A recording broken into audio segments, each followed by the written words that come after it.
Welcome to Galactic Earth Fusion Mission Upgrade, the show that discusses the normal, the paranormal, the natural, the supernatural, the organic to know the inorganic, the weird, the wonderful. All things outrageous, strange, upbeat, and cutting edge. Broadcasting to you live back from WNC, Western North Carolina, land of the sky. I'm Missy Hill, and today I have with me Rabbi Rothschild. Rabbi Rothschild, this is going to be a special show, you guys, okay? Because he has so much information, but he is an Orthodox, I would call him a mystic, Kabbalist, interested in UFOs, UAPs, alien abduction, the scientific method and things behind this, as well as the experiences and SSP. And there's just too many things to say about him. So with that, I am going to let him introduce himself. Hi, Rabbi. How are you today? I'm well, thank God. Thank you for the opportunity to be here with you, Missy, and to be with your audience. You're absolutely right. I am Rabbi Michael Moshe Rothschild. I'm an Orthodox rabbi. I'm additionally a certified project management professional. I've successfully launched apps on the App Store and Google Play. Moreover, I'm a futurist. My work focuses on the intersection of spirituality, technology, and humanity's long term future. I've been an active participant in both modern Orthodox and Hasidic Jewish communities, including Chabad, for many years, while exploring how the principles of postmodern Orthodox Judaism may help bridge traditional Jewish thought with contemporary technological, social, and global challenges. I became an Orthodox Jewish rabbi in 2021, a process traditionally known as smicha, or laying on of hands, following years of immense and immersive religious study and practice, including daily synagogue attendance, extensive learning with multiple rabbis, Chumash or Torah study, Daf Yomi or daily Talmud study, Gemara classes, additional Talmud study, and an ongoing study of Hebrew, Yiddish, Aramaic, Ladino, along with traditional Chavrusa, which is paired study learning.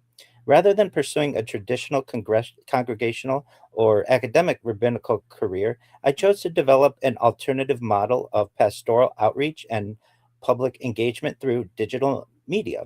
For nearly 5 years, I've maintained a 24/7, 365 multi stream YouTube project that is dedicated to promoting world peace, transparency, and human connection.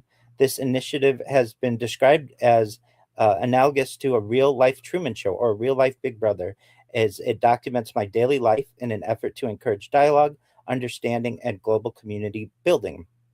Through this project, I've created an openly accessible digital timeline and time capsule of human life dating back to the pandemic era.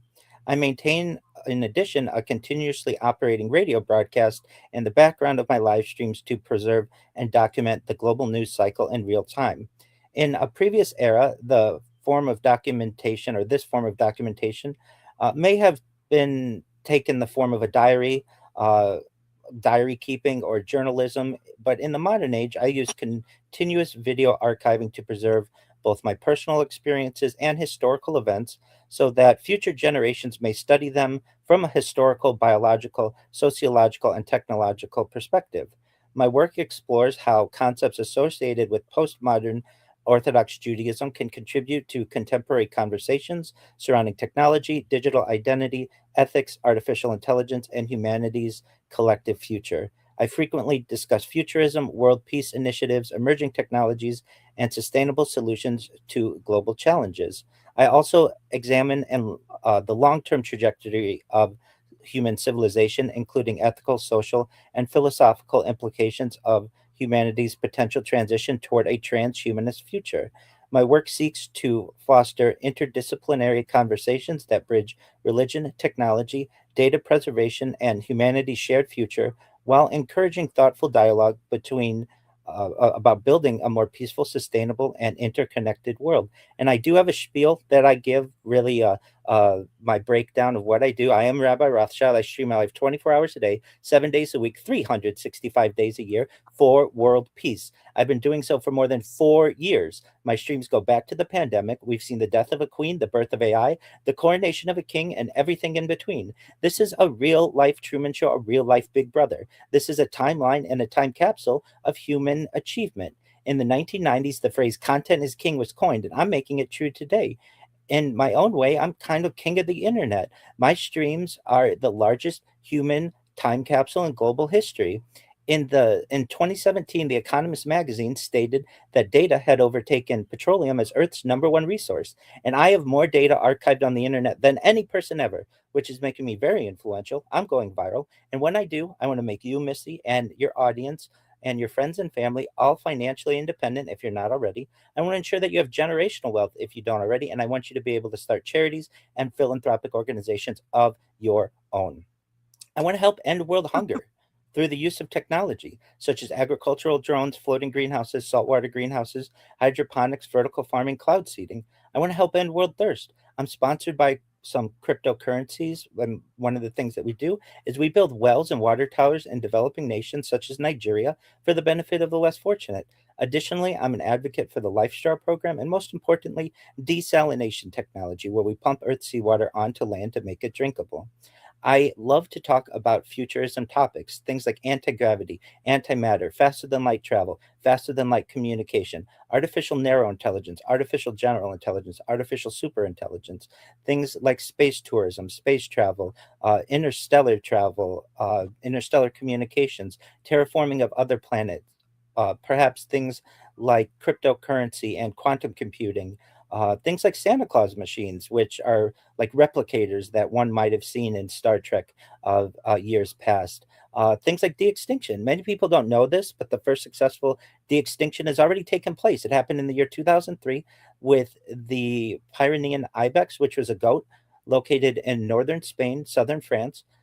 Fast forward to the year 2021, a company out of Dallas, Texas is founded known as Colossal Bioscientific. They've made it their goal that within the next 2 years, or by the year 2028, to reintroduce the woolly mammoth into the Arctic Circle, utilizing Asian elephant surrogates. I just think this is a mind blowing goal, and I'm excited to be able to archive it. They recently made headlines with their direwolf project. Moreover, they want to reintroduce the Tasmanian tiger as well as the dodo bird, which I just think is at one time in my life, I would have thought was science fiction, but it's becoming science fact. Moreover, I like to talk about things that improve people individually. So, for anyone out there, I want to preface this by saying if you don't want this type of technology, I don't think it should be forced on you. I think that if it's your body, your choice, you make the decisions that you want. But for those of us who are interested, I want to give them through my stream and through the monetization of it the resources to be able to live longer. Most of the audience probably has an average life expectancy or when they were born of about age 80. And I'd like to increase that if they want to age 100, 120 through the use of technology such as oxygen therapy, human growth hormones, stem cells, cryonics, cryogenics, cold shock therapy, nootropics, peptides, red light therapy, blood transfusions, testosterone replacement therapy, whatever people want to be able to extend their life, to be able to move into a future of perhaps being able to utilize age reversal techniques. And eventually, if they want, perhaps at age 120 or older, they may say, Rabbi, my life has been really amazing, and everything that you talked about with Missy in 2026 seemed like science fiction, but it's become science fact. But my body's starting to break down. What are the next plans? And this is again with your consent, with people's consent.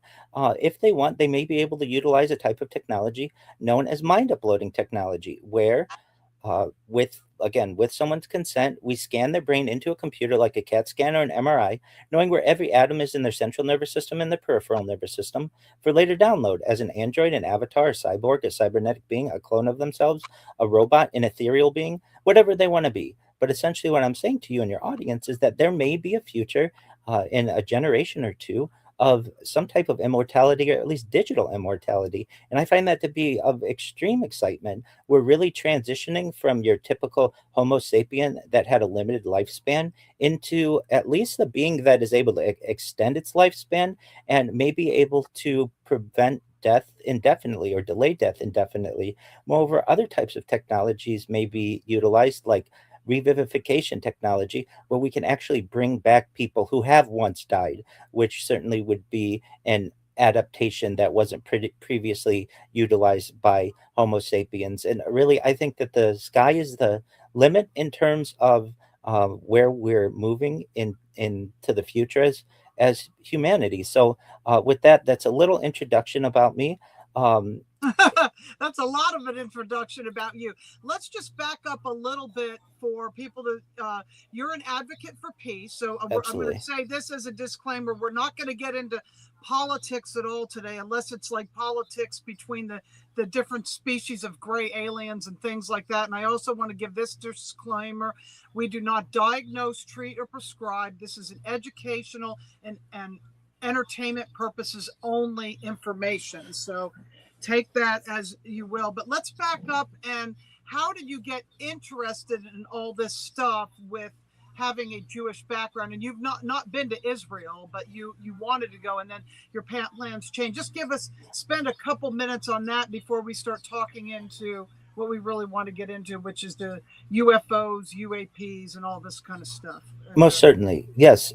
So I had plans to move to Israel around the pandemic, and then, of course, the pandemic limited some major travel opportunities, and then due to conflict there, it's just not necessarily the safest of places. So I make the United States my home, with perhaps a future of living abroad.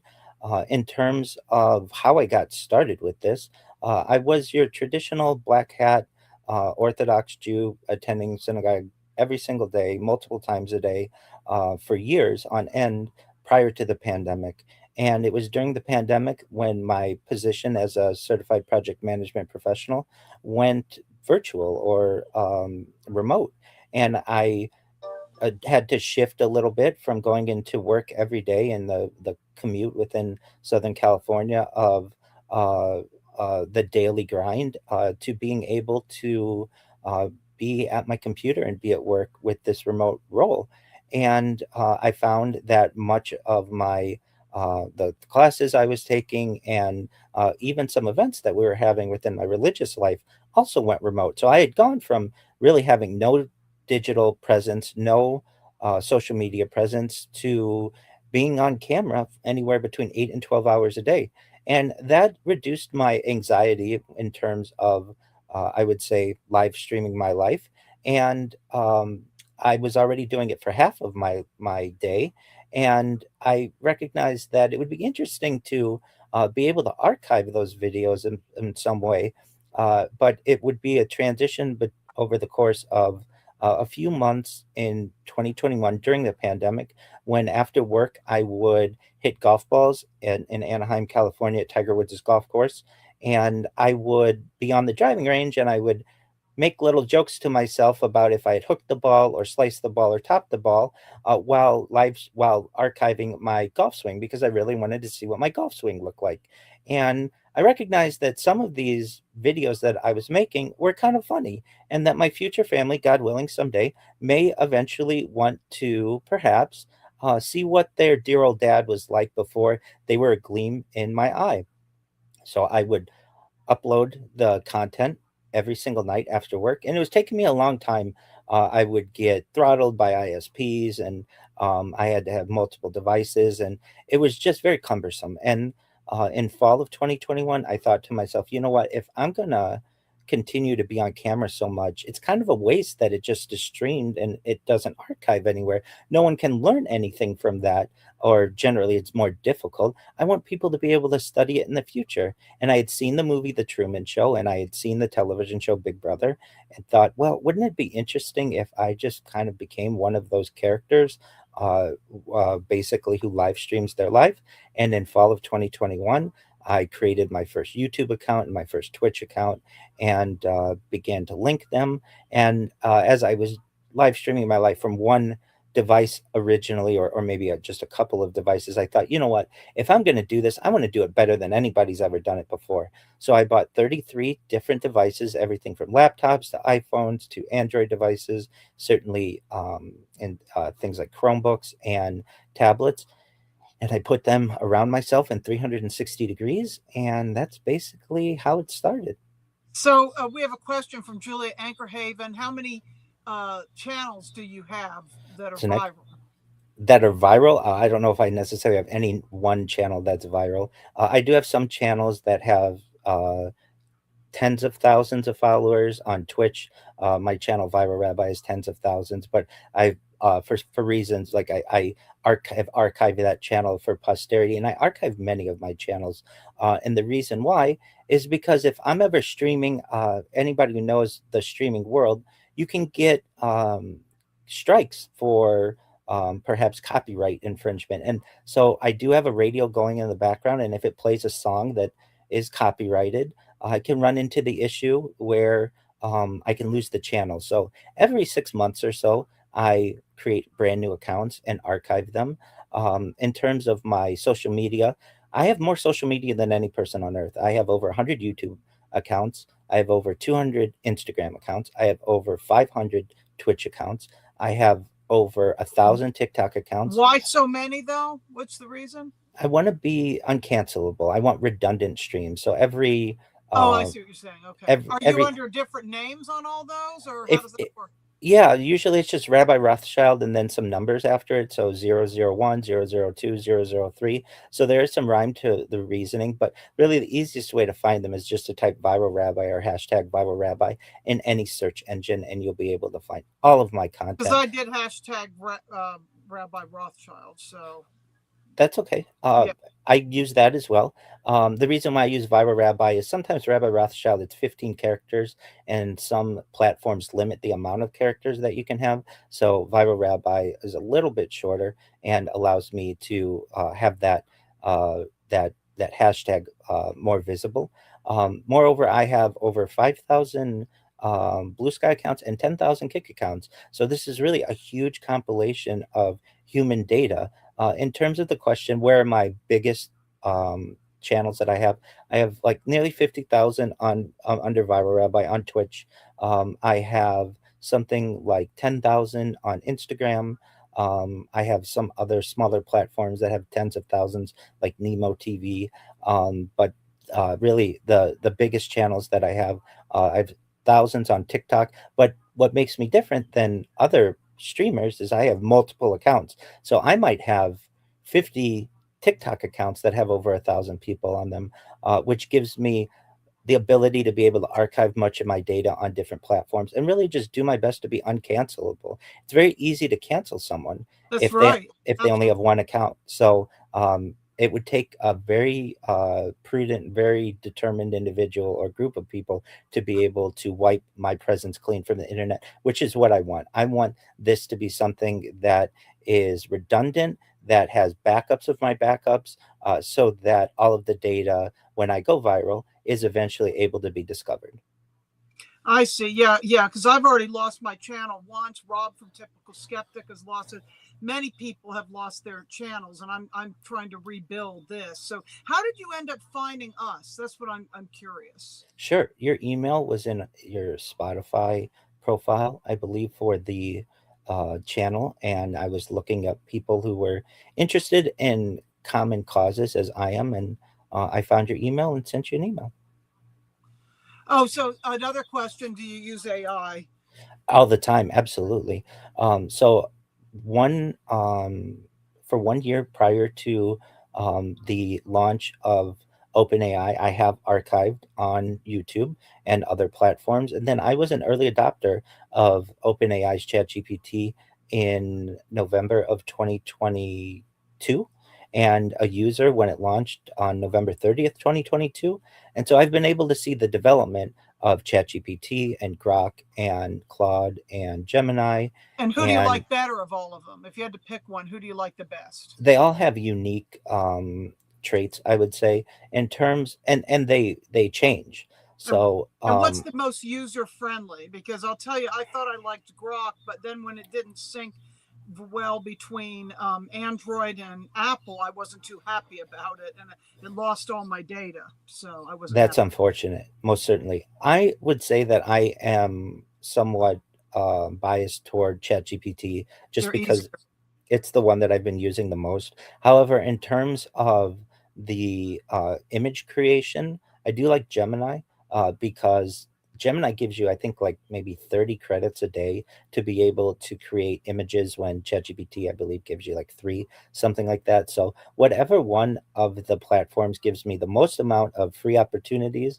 I generally utilize them. One thing that I do, I write a blog. It's rabbirothschild.medium.com, And what's unique about my blog is whenever I have an idea on which I want to write, I take the idea, I write it, and then I put it through ChatGPT or Grok or any of the other um, AI engines, and then I will take the result and put it into another AI engine and ask the other engine to compare it from a logical soundness standpoint, and it will tell me wherever I have perhaps a weakness in an argument or where I can certainly strengthen an element of my writing, and then I will go back and revise. And so I'm really proud of the writing that I have published because not only do I think that it is sound logic, but multiple engines of AI do as well.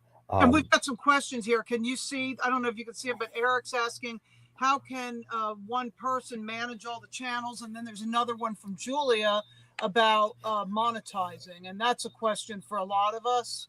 yeah, certainly. So how can one person manage all the channels? Uh, it's an excellent question. I I keep can't.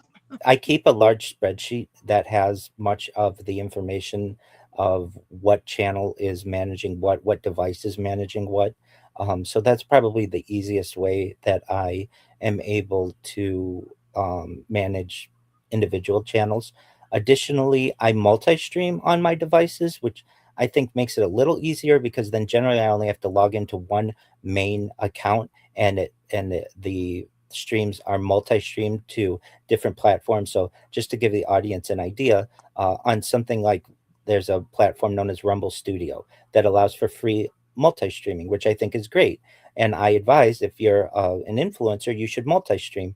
Why waste your time on just YouTube or just Twitch or just Kick or just Rumble when you could be utilizing all of those audiences at the same time and basically compounding your influence? And so I use Rumble Studio to live stream simultaneously from YouTube and Facebook and Kick and Twitch and certainly Rumble itself. So each one of my devices is compounding the amount of data that I'm creating, but I generally only have to log in with one account and remember the credentials for that one account.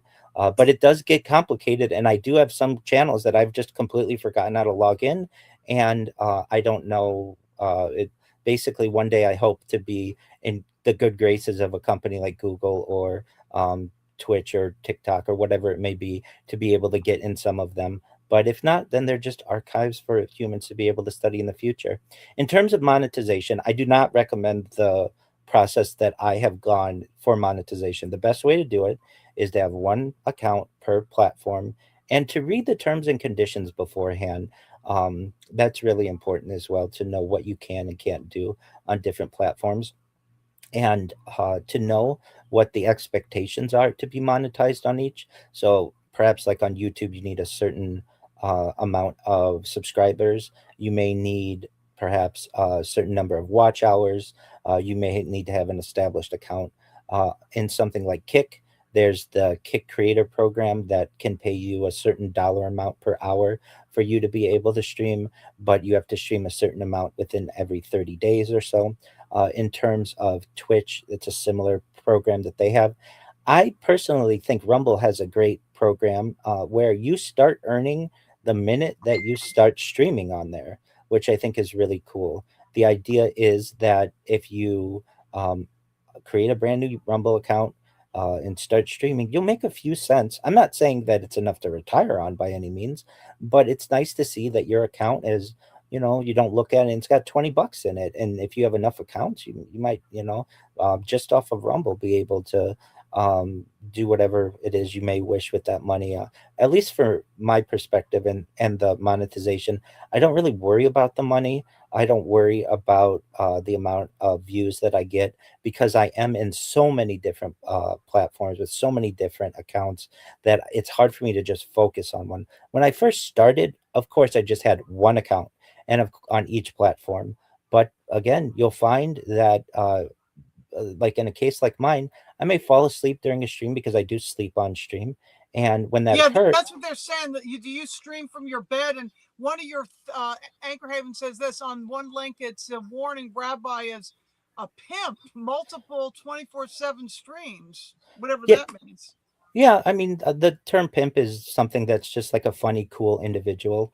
And I am live on 24 different streams or 24/7 on multiple different streams. I could have said a cool person or I could have said a neat guy or whatever. But traditionally, the term pimp is just somebody who people like to be around. And I give kind of a fictitious warning at the beginning that I'm a cool individual and you're going to like what I do.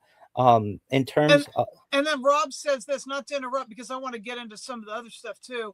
And then we can go back to the technical stuff. Rob says if you stream all the time, you can get in on the Rumble creator program, but they will invite you or something. I know he said something changed with Rumble the other day, like from 40%, you have to have 75%. But see, I'm just on like two things. I'm just on YouTube and Facebook for right now because like technology's like, for me, just like that's why I need a tech person. most certainly, and as we have discussed offline, I'll help you in any way that I can.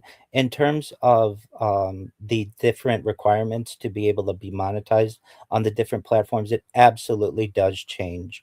When I first started, I think YouTube, you needed 1,000 followers and 4,000 watch hours, and then that increased to something like 10,000, which is quite an up in their requirements. And so it's a good idea to get in as early as you can because generally the requirements to be monetized do not lessen, they become more strict. And if you are looking to be an influencer just to make money, I don't know if it's the best idea unless you already have a large community. I can tell you, at least on Discord, I have about 3,000 people in my Discord. And these are people who are quite loyal to me, some of whom spend 24 hours a day with me. They live stream their lives alongside of me. And that's what gives me joy when people come in and connect with me directly. I'd much rather have that than just a random comment on one of my numerous videos or one of my numerous channels. So I invite anybody who wants to connect with me 24 hours a day, join my Discord, discord.me/rabbi. You'll be part of a community of thousands of people, real people. We watch movies together, we play games together, we watch sports together. This is a place for people who need pastoral advice or employment advice or relationship advice can come 24 hours a day and connect with me.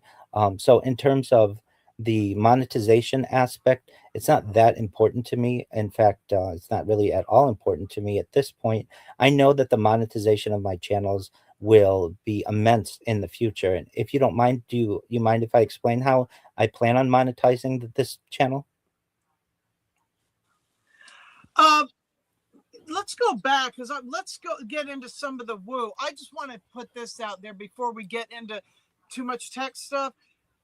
Are you an experiencer? It depends how you want to define that. At one point, about 13 years ago or so, I saw a plasma ball. If you're familiar, there was a plasma ball flap that occurred I know them well. okay, excellent. That occurred not just in the United States but globally. And so I did see a plasma ball that flew. I was driving my car. It was in the United States, and about it was in the evening, about close to sunset, but not yet sunset. And I knew where the sun was, so it definitely wasn't the sun. And basically, something the size of a beach ball or so flew over my car about 50 feet or so. It was bright orange, and I was traveling about 20 miles per hour. Was And this in California? it was in the United States. I don't want to say the exact location. Okay. And it flew over my car, and I felt this intense intelligence from it. That there was like it felt not artificial. Well, I should say it didn't feel man-made. It felt intelligent, like you could almost communicate with it, though I did not. It flew. It was traveling about 20 miles per hour, and I was traveling about 20 miles per hour, and it went into a suburban area. And I remember thinking, my whole life I wanted to see something, a UFO or a craft or an alien of some sort, and I never had that opportunity. But I did see this, and so it resonated with me, and I ended up looking up information on this. and found that this was a huge phenomenon that was happening across the world at that time, and it still happens. And I've seen these plasma balls create crop circles, and I've seen them being chased by black helicopters. So I really thought that that was really interesting. In terms of an abduction, to my knowledge, I've never been abducted. In terms of any kind of paranormal, ghosts and that kind of stuff, I don't recall ever having that kind of an experience. But I have seen a plasma ball, and Well, that I, is paranormal in a it way. is. It most certainly is. And so I invite your audience, if they have had this type of experience, to go to the MUFON website and to create a case. Even if it's a decade later, it's important that this type of information is archived for future generations. And so I do have a regret that I didn't create a case right away. It took me a little while to be able to create a case, but I ended up eventually creating a case, and did my best to provide as much information as possible. It was orange, about the size of a beach ball. It was almost like it was on fire, and it was completely silent. And it's the only one that I've ever seen, but that was certainly an interesting experience that I had.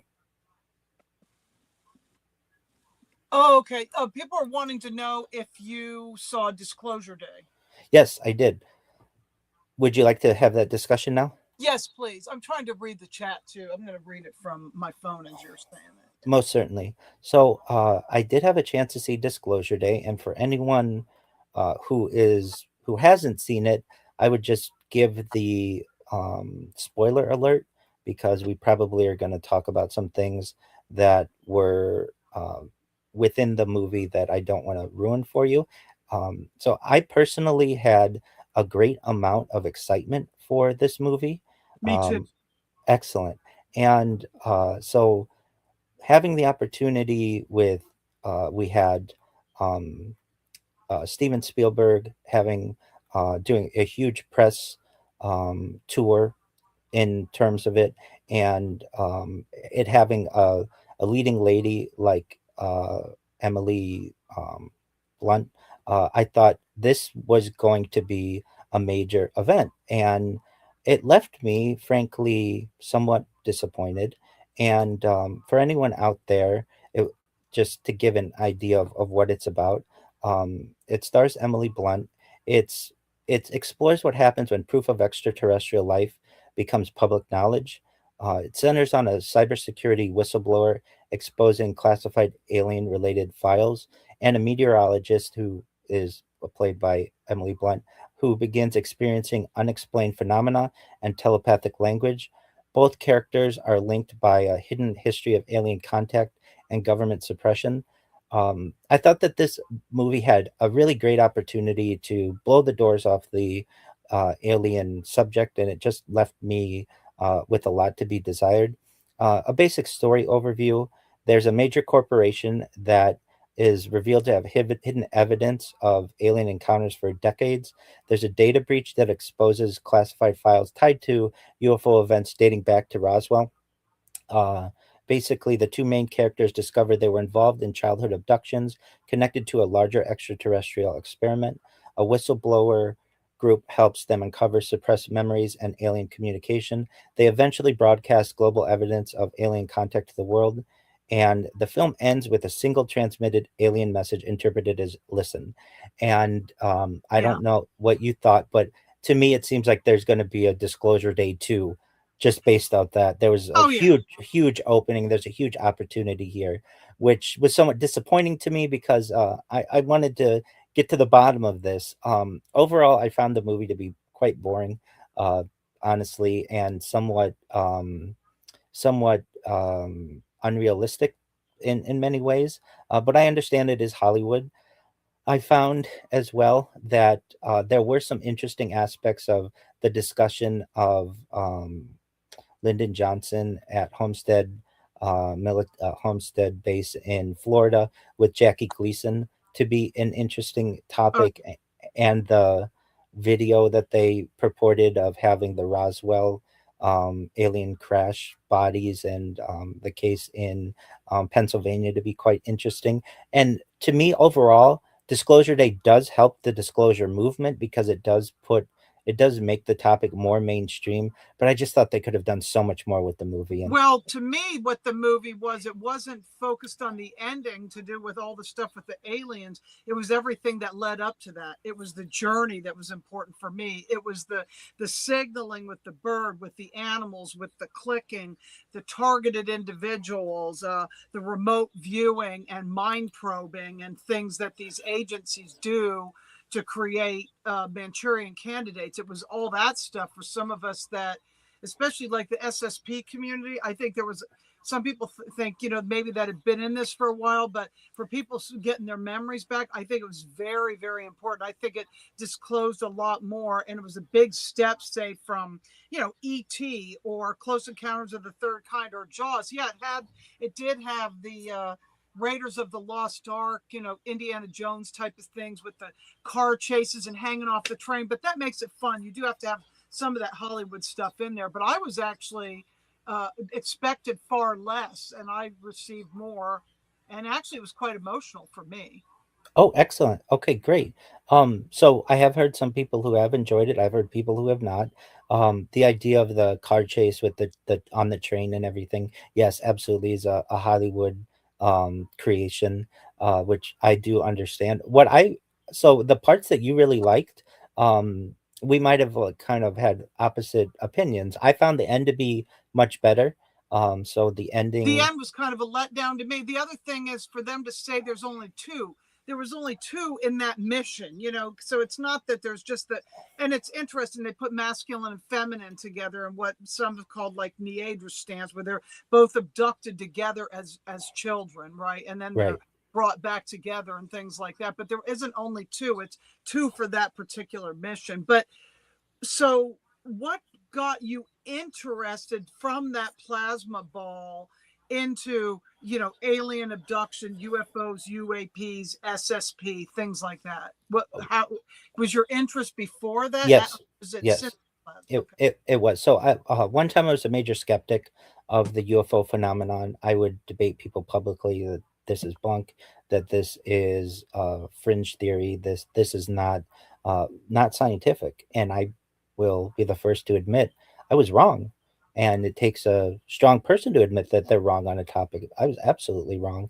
The thing that connected with me or resonated with me and really convinced me that the UFO phenomenon is real and that they are here was the Disclosure Project of Dr. Stephen Greer that I first saw around 2008 or 2009.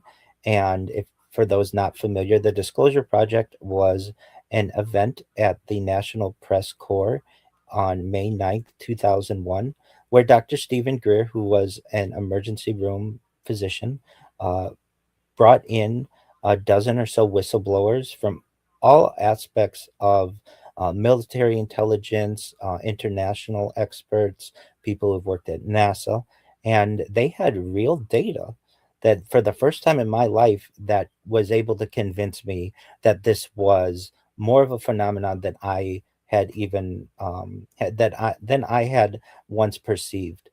It was the first time that it was one whistleblower after another, after another, after another, as opposed to most UFO documentaries that I had seen, which were just someone who was, in a shadowy um, background, and you couldn't really, they distorted their voices and things like that.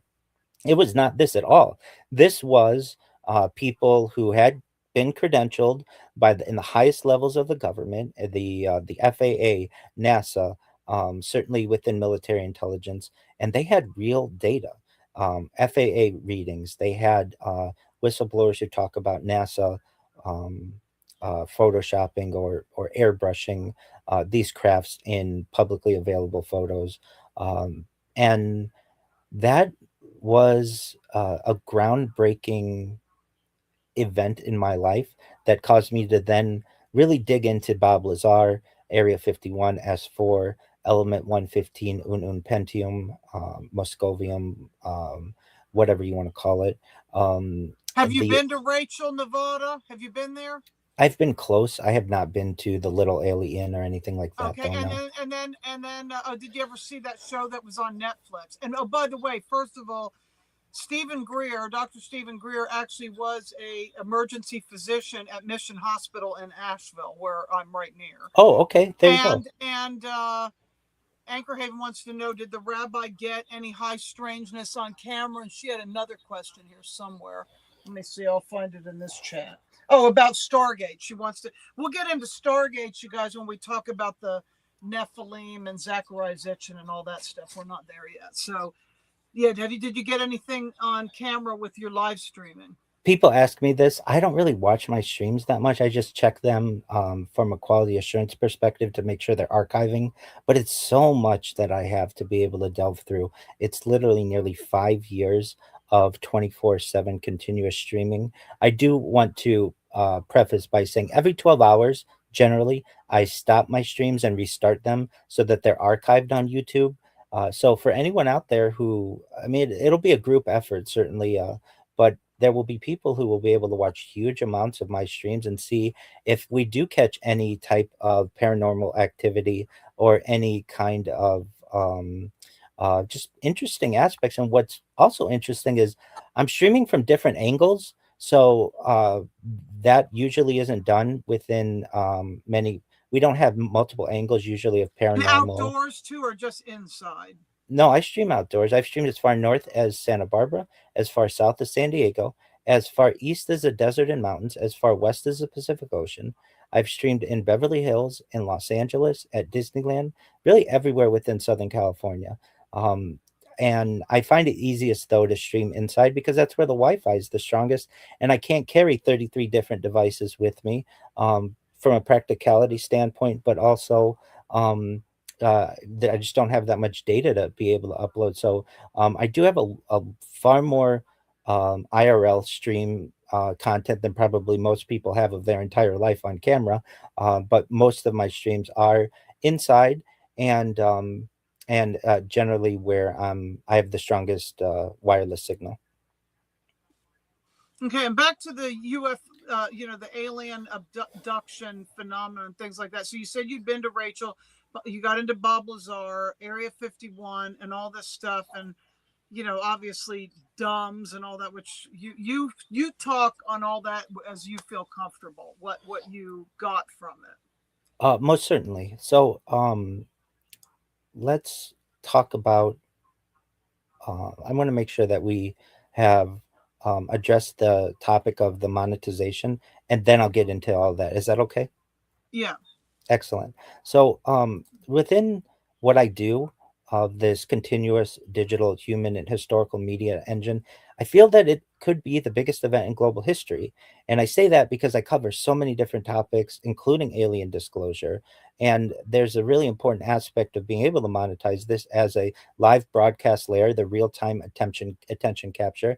There's a massive archival layer. There's the viral distribution layer, a monetization layer with ads, sponsorships, subscriptions, and stuff, the potential AI training layer, and a cultural timeline layer. So for anyone out there who may doubt that this has the opportunity to make not only me but the audience extremely wealthy, because I want to help everybody with that, I did want to ensure that there are a lot of ways that we're going to be able to make money on this when it goes viral. In terms of the discussions that you had with dumbs and alien abductions and such, so at least my understanding of with the alien abduction phenomenon, um, really we have some major cases that I started to study over the course of the decade or so after I became a believer in alien in the alien phenomena. Were you a And listener of Coast to Coast, like Art every Bell? single night, every single Oh night, yeah, yeah. we're Art Bell, George Nor. Yeah. Yeah, 100%. I've called into Coast to Coast multiple times to share just, predictions and things like that. Yeah, so anybody who is a Coast to Coast fan, every single night for 7 hours a night, I listen to Coast to Coast. There's on KFI AM 640 in Los Angeles.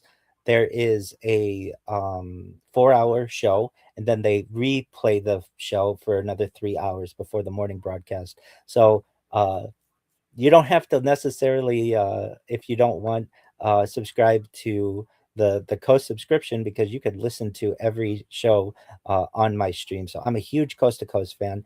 I used to be afraid of Coast to Coast AM. Um, just when I was a little kid because it seemed really scary and they would talk about things that maybe weren't so focused on children.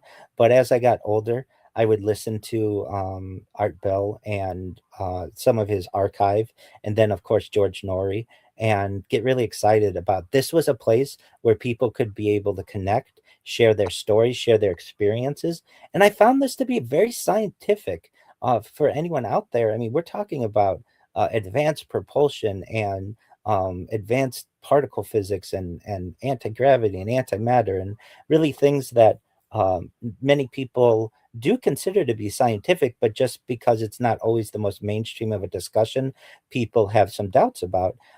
But in terms of the coast to coast realm, I'm a coastie. I love it. Listen to it every night.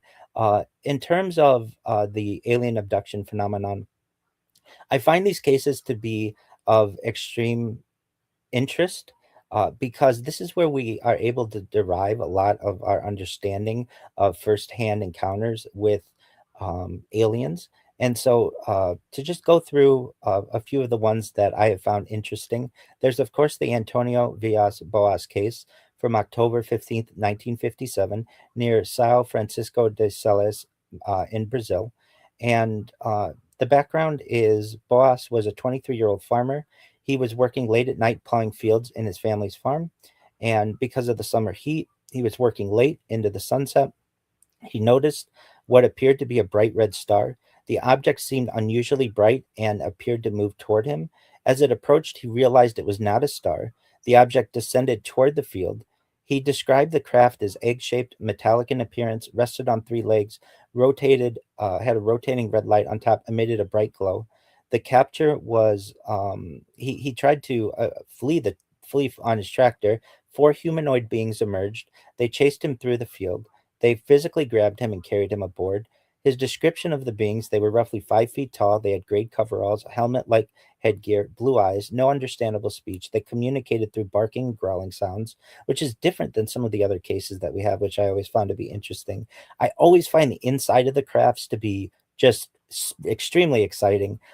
This craft had metallic corridors, strange red symbols on the walls, a strong chemical odor, bright lighting without visible light fixtures, and a medical examination was conducted, which is pretty common of these. His clothing was removed, blood was drawn from his chin, his entire body was inspected.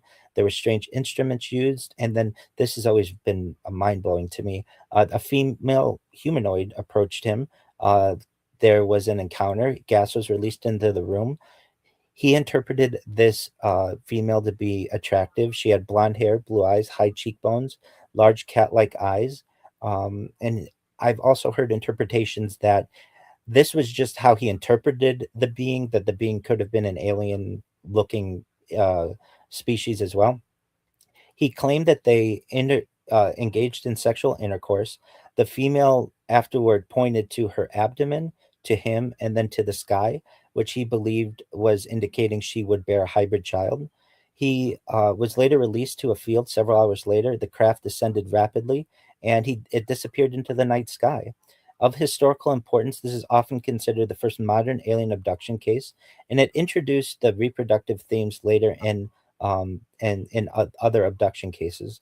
Of course, there's the Betty and Barney Hill case, September 19th to 20th, 1961, in the White Mountains of New Hampshire.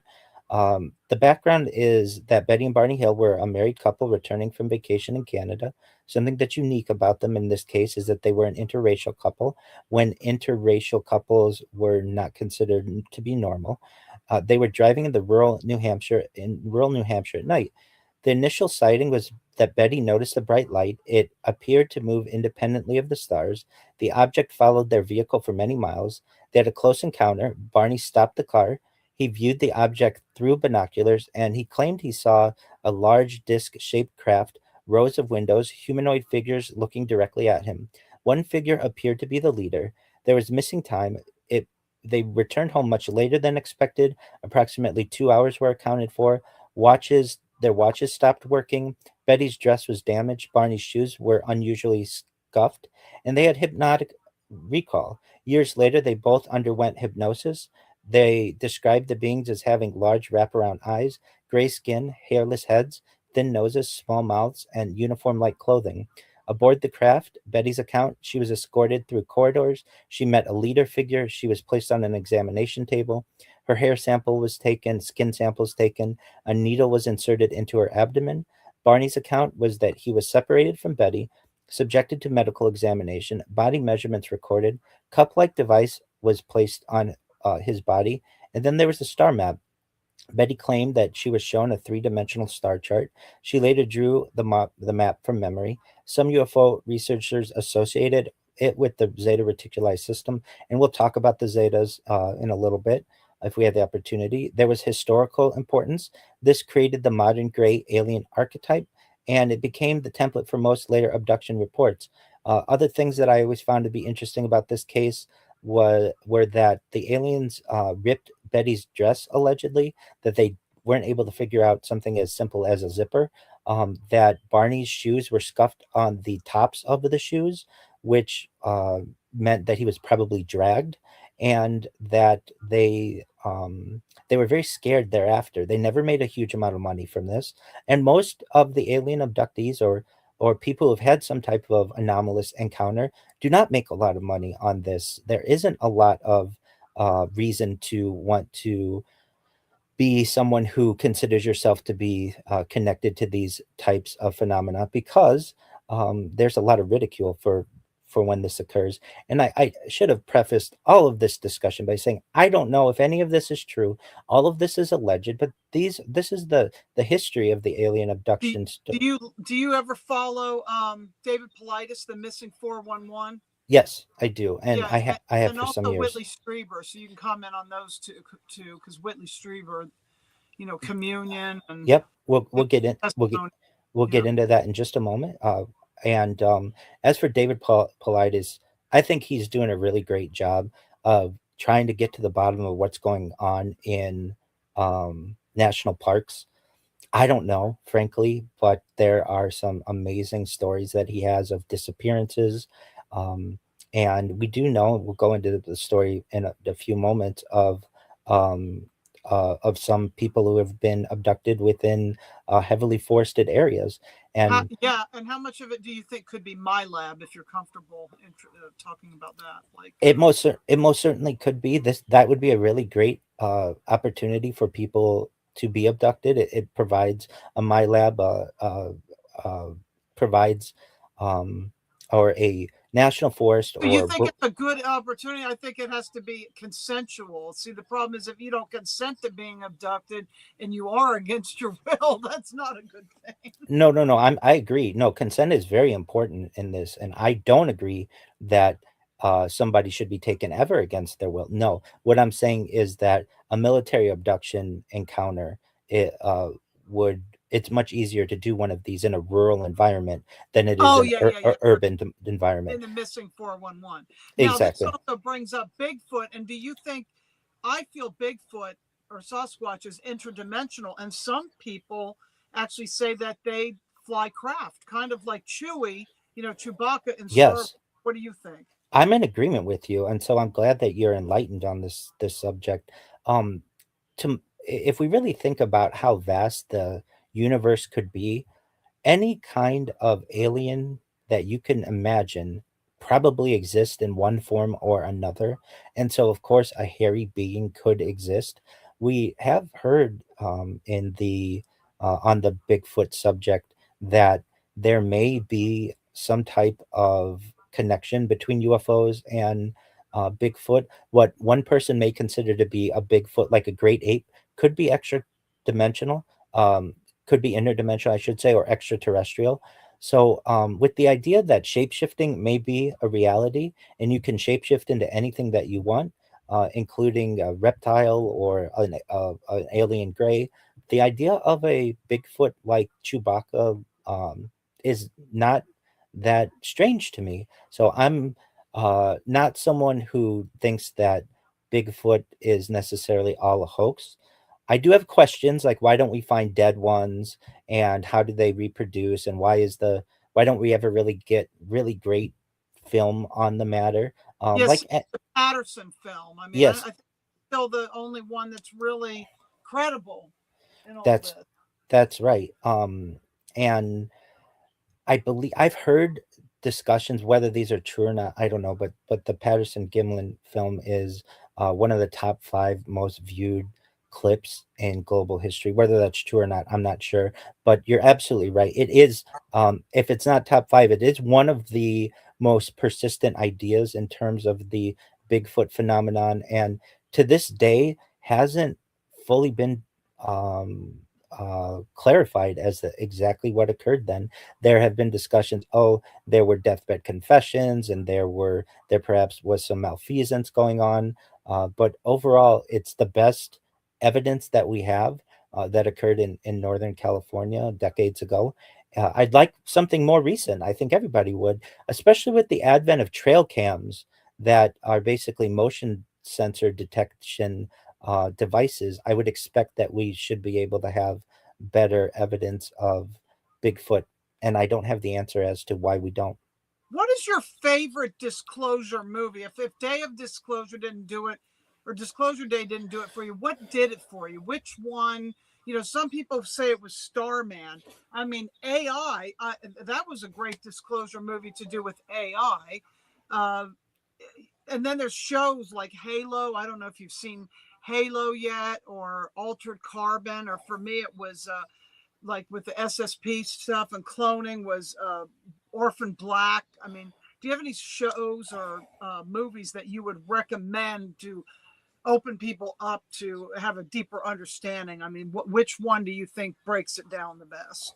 Uh, I don't know if I'm the best person to say which one has broken it down the best because I haven't seen them all. And I'm more of an advocate of documentaries in terms Okay. of the alien phenomenon because a lot of Hollywood can take make some connections that aren't always there. However, for anyone who hasn't seen Close Encounters of the Third Kind, I Oh feel yeah, that that's one of the classics, and really Richard Dreyfuss movie. Yeah. most Mm-hmm. certainly. And E.T. E.T. to me brought the idea of the phrase extraterrestrial into the mainstream within the mid 1980s. And there's a certain nostalgia that I have for that.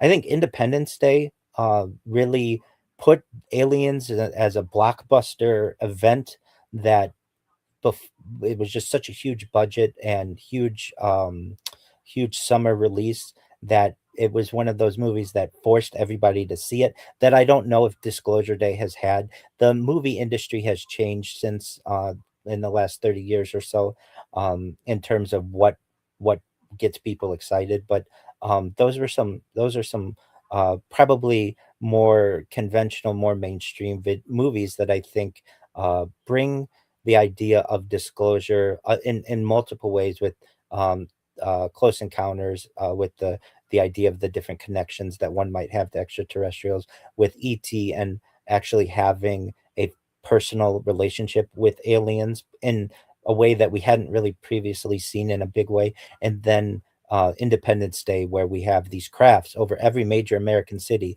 and we're starting to see every single television channel focused on this phenomenon. Those are some of my favorites.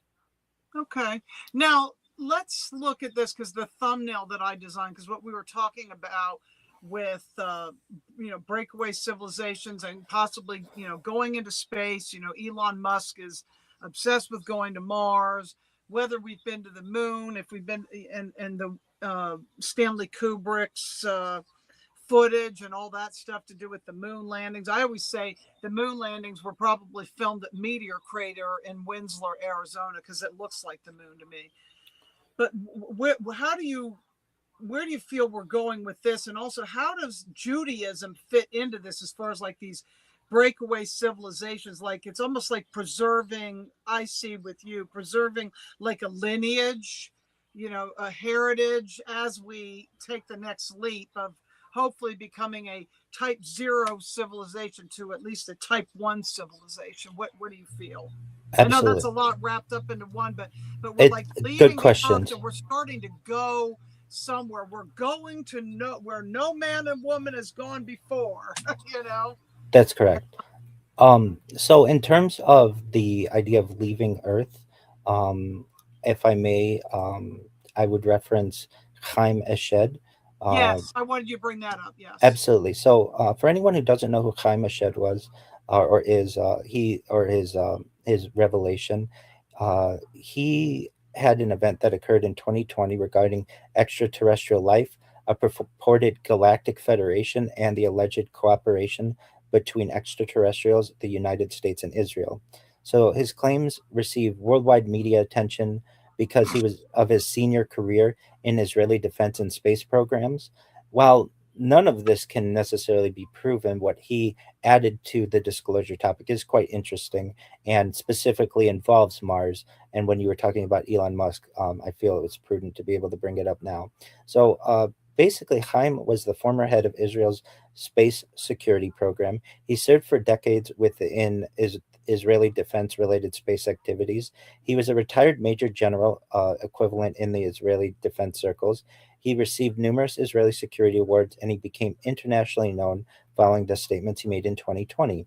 Why this story became famous in terms of disclosure: in interviews promoting a book, he stated that extraterrestrials exist, a galactic federation exists, the United States knows about extraterrestrials, Israel has interacted with extraterrestrials, humanity is not yet ready for open disclosure, a secret underground facility exists on Mars involving humans and extraterrestrials. These claims were widely reported internationally, though there's no documentary evidence accompanying just these statements.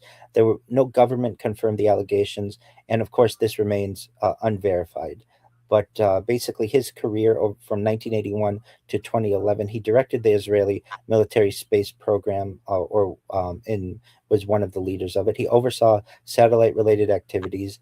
He was involved in national security space projects, and he became one of Israel's most senior space security officials. In December 2020 is when all the international attention occurred. The story spread globally after publication of interviews discussing his claims. News outlets worldwide reported his story. The interest surged in UFOs and disclosure communities. Mainstream media covered the allegations because of Ashed's credentials. What he talked about, and I found this to be of extreme interest, was the Galactic Federation. He claimed that there was a galactic federation that exists, that multiple extraterrestrial civilizations belong to it, humanity is being observed, contact is limited because humanity is not ready. The alleged purpose is to prevent premature disclosure, there, according to his narrative, to monitor humanity and study civilization development. Now, in terms of the United States connection, he states that there was cooperation, that the U.S. government knows extraterrestrials exist, that certain information remains classified, and that this contact has occurred for many years. He stated that President Trump, uh, who was then president at that time, uh, and then would become president again.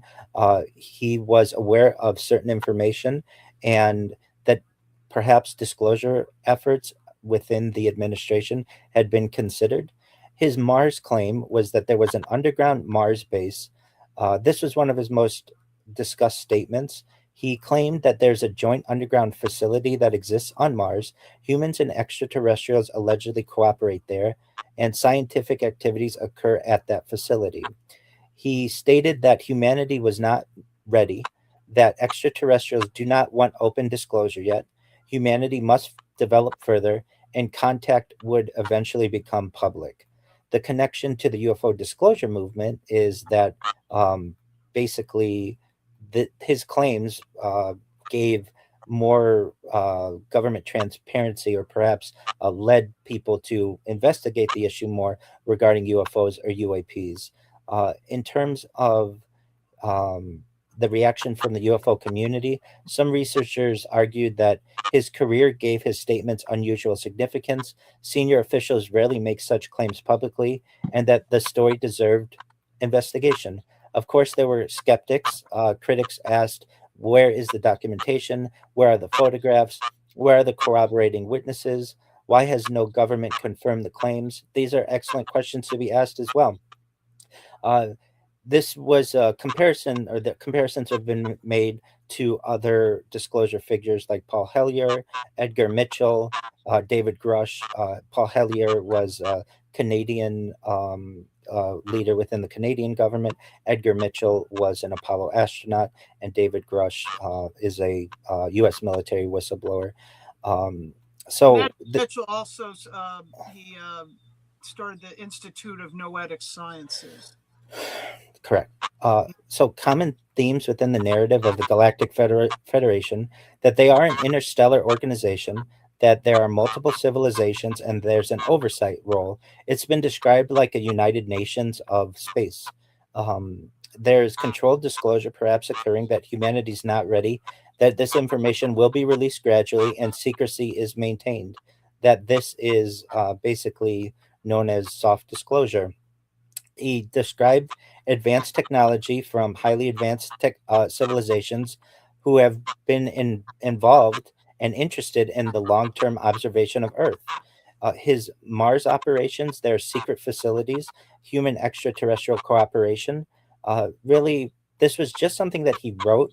There wasn't necessarily much evidence or really any evidence of it, but he certainly claimed that aliens exist. He claimed that the Galactic Federation exists. He claims that there is a Mars base.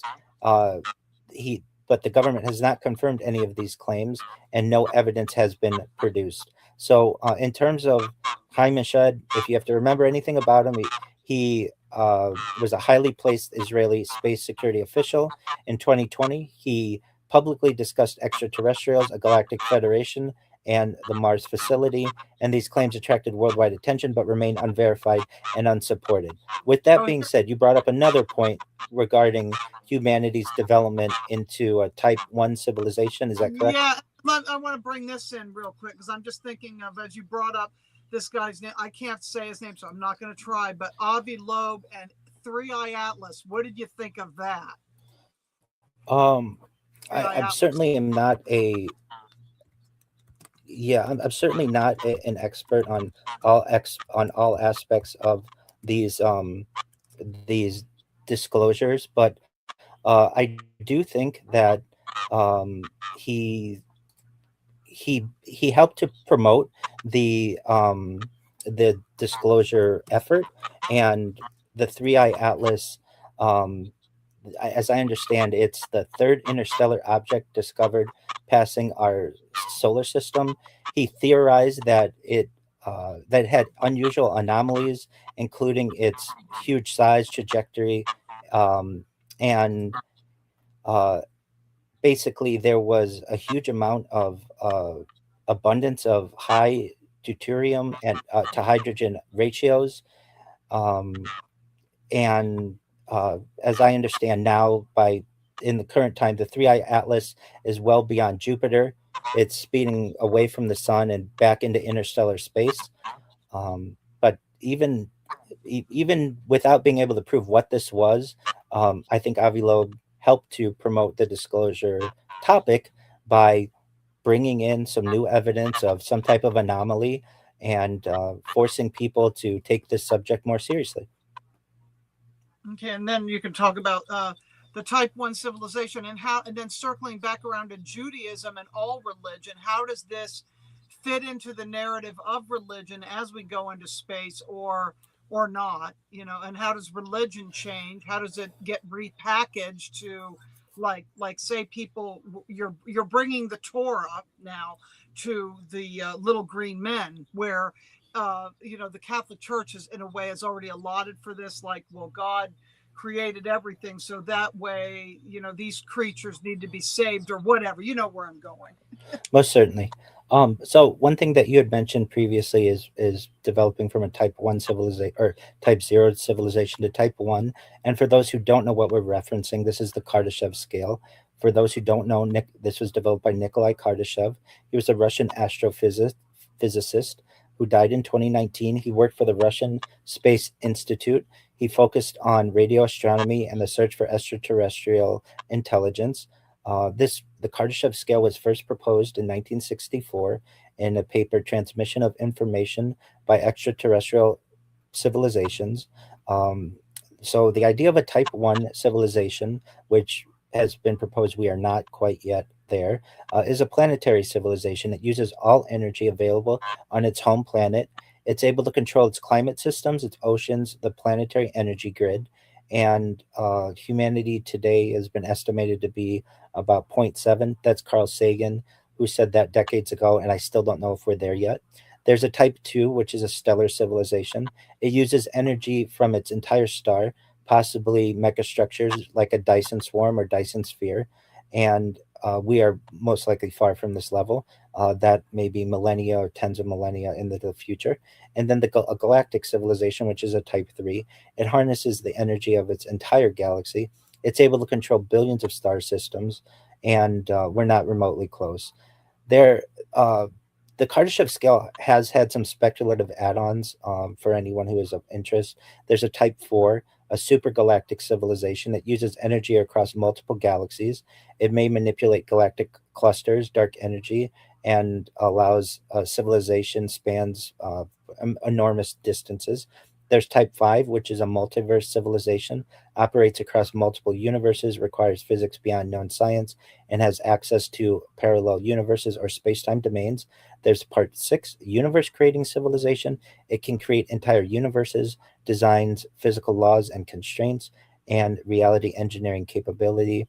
And then Type 7, a meta reality civilization. It exists beyond physical reality itself. It controls all possible universes, all timelines, and mathematical realities. And it's often described as a godlike intelligence and speculative philosophy. And these are speculative. The only ones that Kardashev developed are the first three. Now, in terms of where we stand as humanity, it's been estimated that we're at zero point 0.7. I don't know if we're quite yet there. I've heard hypotheses that state that humans need peace on Earth before we will be offered an opportunity at at the table of the Galactic Federation, and I see this to be an inevitability if we don't destroy the Earth. That peace is inevitable if given enough time. And the reason why I say that, if we study civilizations on Earth of the past when they would do exploring, they would need to have peace in the home country before they would have necessarily the ability to have exploration teams and set up colonies and such. And the same is true on Earth, that we're not going to be able to dedicate the energy and the materials and resources to space exploration if we are warring here on Earth. But it And seems like the powers that be want us warring, and what they do is they create resets, whether it's through weather modification, it could be ice ages, it could be Agenda 2030, it could be, Mandela effects, it could be all these things. So that's what I wonder, how we're going to get beyond that, well, as far as so them controlling us. certainly, and those are important discussions to have at a micro level. In terms of space exploration and such, those are macro ideas. So I'm saying before the year 3000, I think that perhaps we'll have some element of peace on Earth. If we study what alien abductees have stated, that generally they're the abductors. Oh, now I'm hearing that you do have an echo again. One of the questions is, did you know you had an echo on your end, and you were fading in and out there for a minute? I'm not aware of that. I Okay. So what just I'm hearing about the abductions, that's part of why they want to hybridize us. It's kind of like they want to mix DNA and things, sort of like to get. I compare it to like a perfect pH, so we can all get along, like a synthesizing of the species. Is that what you see? Why they want to do it, to get their DNA? I mean, not all of it's good because it dumbs us down, and then the dumbing down that gets us into bringing in the whole Anunnaki piece, because what we are now, I think, is we are dumbed down from our original 12 stranded and beyond DNA from these other races, and they're not grays, by the way, the founder races. so there's a lot to unpack with that. The idea that we may have had some type of um, DNA alterations is consistent with what Bob Lazar was briefed on at S4, Site 4 of Area 51. Within his disclosure, his whistleblowing in the late 1980s, he stated that aliens treat Earth like a zoo or like in a large experiment, a long term experiment, and that human DNA has been altered at least 65 times. which is consistent with what you have said. And so we actually have some type of guided evolution as opposed to the traditional type of evolution that many times we've studied within the scientific realm. This would explain some of the development that we have in terms of the immense amount of evolution and Uh-oh, you're frozen. Oh no. And which I'm going to say this, which will take us back to the beginning, which was let us make God in our image, which is the Elohim. And he's frozen, so he might have to call back in. I don't know. Are you there? Oh no. like that exist. Okay, you cut out and I segued to because I didn't hear you, and I said that takes us back to the beginning of in the biblical test that's like American, not the Torah. In Genesis, it says, "Let us make God in our image," which is the Elohim. So to all go down that old train with the Anunnaki and who when the sons of God mated with the daughters and found them fair, the Nephilim and all that stuff. Okay, certainly. So, firstly, are the Anunnaki mentioned in the Bible? Let's get to that. Yeah, Not in a direct named way. For those who don't know, Anunnaki is an Akkadian word that means those of royal blood or those who came down from heaven to earth. It's specific to Mesopotamian texts, Sumerian, Akkadian, and Babylonian, and the Hebrew Bible does not mention them there's as the a group. Anakim though. That what is that? That certainly is different, and we can get. I mean, we can certainly get to that. Um, John. Yeah. so uh, I do have the opportunity, if you'd like to review all of these different terms that we may hear. But as we have studied, the Anakim are a race of giants and the Giant. descendants of Anak, and they It could inhabited the sub. be Anunnaki though, because you're dealing with different languages here. You're dealing with Sumerian tablets as opposed to the Torah. Or could it be the same things? Anything certainly could be possible. Generally, they're considered separate.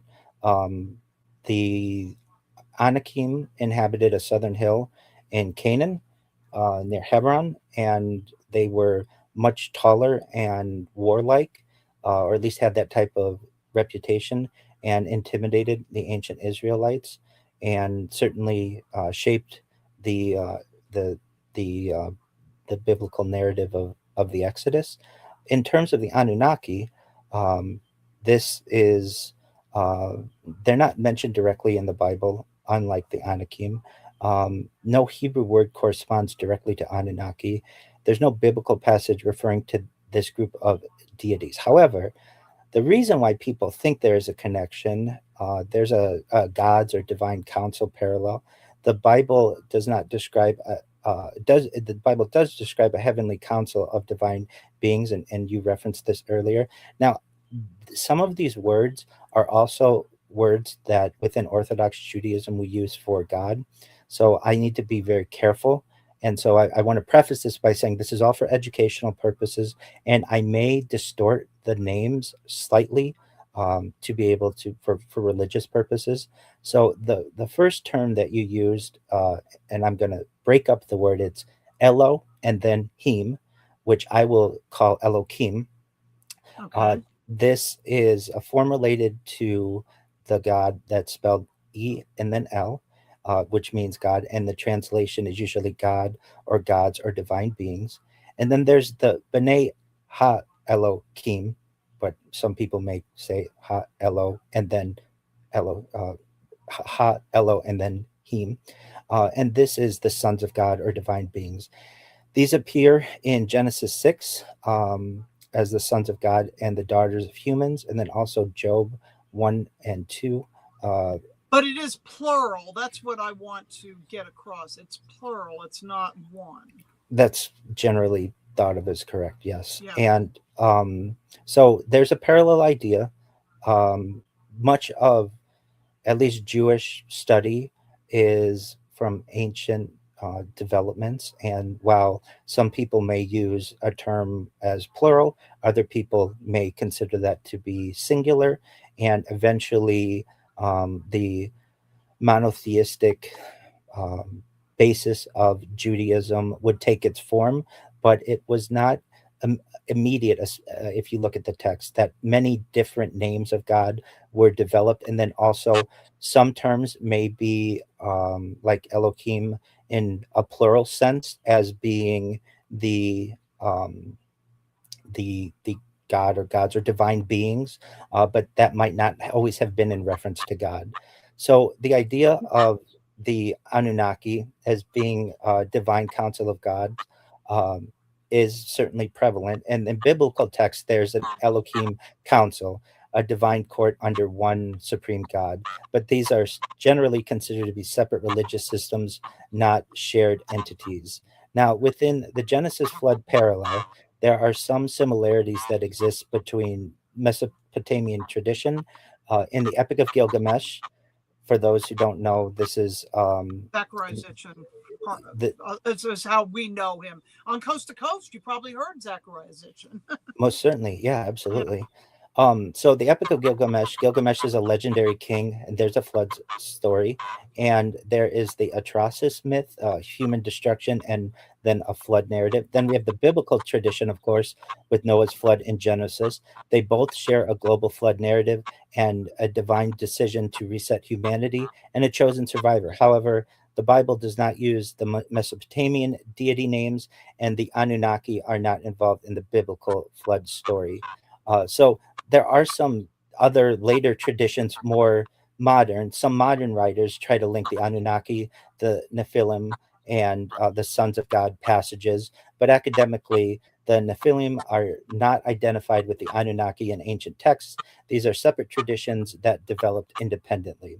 Now, with that, let's go into the Nephilim a little bit. So, I have a question before you do. I just want to ask you this because we're talking about gods. Who do you think it was the God that appeared to Moses in the burning bush? That scenario. I know, I think it's possibly Yahweh. I think. I don't remember. But so is that a separate entity, say, from Jehovah?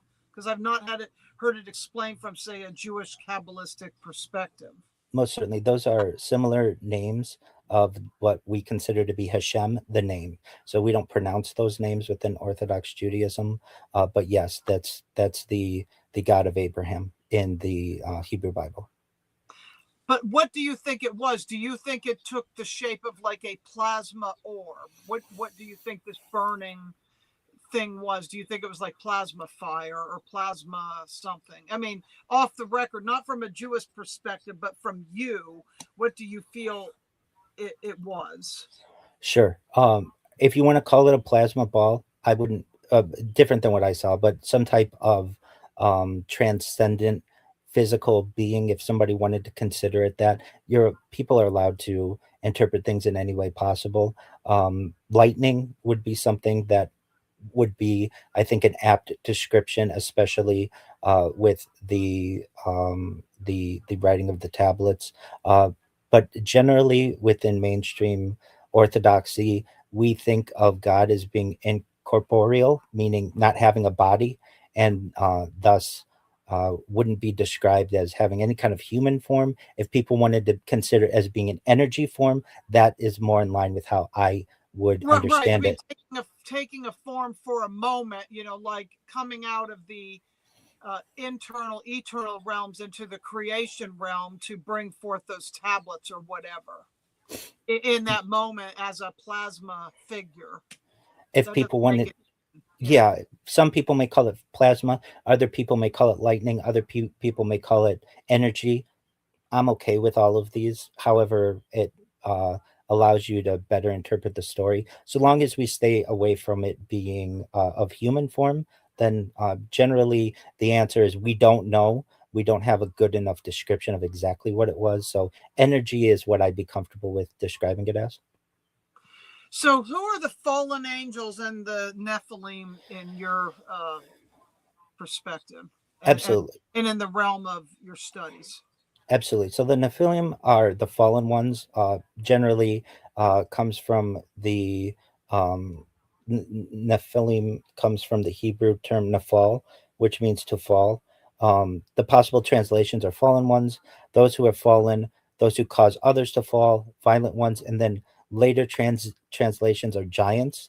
Um, so we have the uh, the reference of the Nephilim twice within the Hebrew Bible. This occurs in Genesis.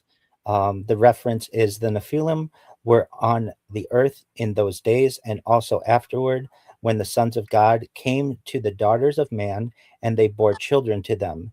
These were the mighty men of old, men of renown. Uh, so there's this is the first biblical appearance of the Nephilim. It appears immediately before the flood narrative. It does not explicitly define what the Nephilim were, and interpretation certainly depends heavily on the surrounding verses. Now, the second occurrence happens in the book of Numbers, and and there we saw the Nephilim, the sons of Anak, from the Nephilim, and we were in our own sight like grasshoppers, and so we were in their sight. So Anak, this is what we had discussed earlier, the Anakim, the descendants of Anak. This is the second and final appearance of the Nephilim. It was spoken by the Israelite spies. It helped. It creates a chronological tension with Genesis, and it is often interpreted as exaggeration or comparison. But the major interpretive question that exists with the Nephilim: how do they exist after the flood, or do they exist after the flood? So Genesis places them before the flood, Numbers reference them after the flood. The text does not resolve the issue. Classical explanations is that there was exaggeration. The spies used legendary language to describe fear. There's a comparison theory that the Anakim were compared to the legendary Nephilim. There's a descendant theory that later groups preserved the name or reputation. The traditional Jewish rabbinic approach is that the sons of God means rulers or nobles, and that the Nephilim were violent human elites. This preserves strict monotheism, it avoids angelic reproduction, and it focuses on human moral corruption. There is a second temple tradition. Some ancient Jewish writings interpret the sons of God as angels, and the Nephilim were giant offspring. Uh, this is found in Enochic literature. It's influential, but not universal within Judaism. And then we move into the book of Enoch. So this expands on And we have Genesis a 6. question I want you to address before you get into Enoch. Can you see the question? I figure the word Anunnaki was just someone adding to Anku or Ankh, which is different than the Ankh in, I don't know if I'm saying that right, in the Egyptian tradition. Egyptian. Yeah, the key to life between spirit and physical. Anunnaki's a distraction. I think Anunnaki has some meaning that the gods that came from the heaven or something. I can't remember exactly what it means. So what we can But do what I is want to just know is this whole thing of I don't know if you get into chimeras and if they were creating, because what I kind of feel is what they were doing is they were like mixing us the DNA of the higher council gods or angelic realm. I don't know if you can prove this biblically or not, but this is kind of what I gather from my studies, and mixing it with a form of Homo sapien, which was, I think, Homo erectus or Homo something, which was actually dumbing, or, Cro-Magnon man, those, it was actually dumbing us down from what we were, because we were more in light bodies before, and this physicalized us. okay. I'm So we've sure got you. two questions here. Let's address the YouTube question, and then we can get into Chimera. Okay, yeah, So the idea of the Anunnaki, it's usually understood as referring to Mesopotamian deities. The name is often analyzed as relating to An or Anu, the sky god, and right. the ending referring to a group of divine beings. The exact original Sumerian meaning is debated, but it is not derived from a known word, Anku, meaning key to life. Now there's the Ankh, the Egyptian symbol meaning life. It is a different language and tradition from the Mesopotamian Anuna or Anunnaki. The key of life idea comes from Egyptian symbolism, not Sumerian. There is also a Mesopotamian word family involving An, which means sky or heaven, and the divine concepts, which may be why some people notice a spiritual connection. Uh, there is a bridge between realms, though. I mean, these are all people within the same 1,000 mile radius, and so there was definitely some connection between them. The Egyptian Ankh usually represents vitality, divine human connection. The Mesopotamian gods is an interaction between divine and human realms, and then the Enoch traditions are heavenly beings crossing into the human world. So those themes generally occur across all the cultures.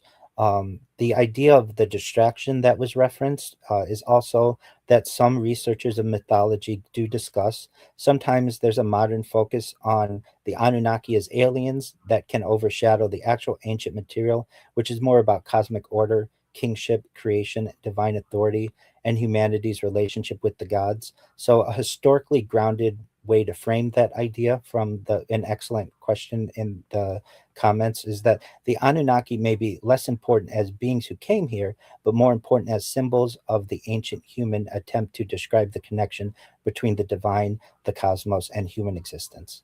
And then, as to your question, the chimera, generally, in mythology, as I understand, it would be like a fire breathing Greek monster with a lion's head, a goat's body, and a serpent's tail.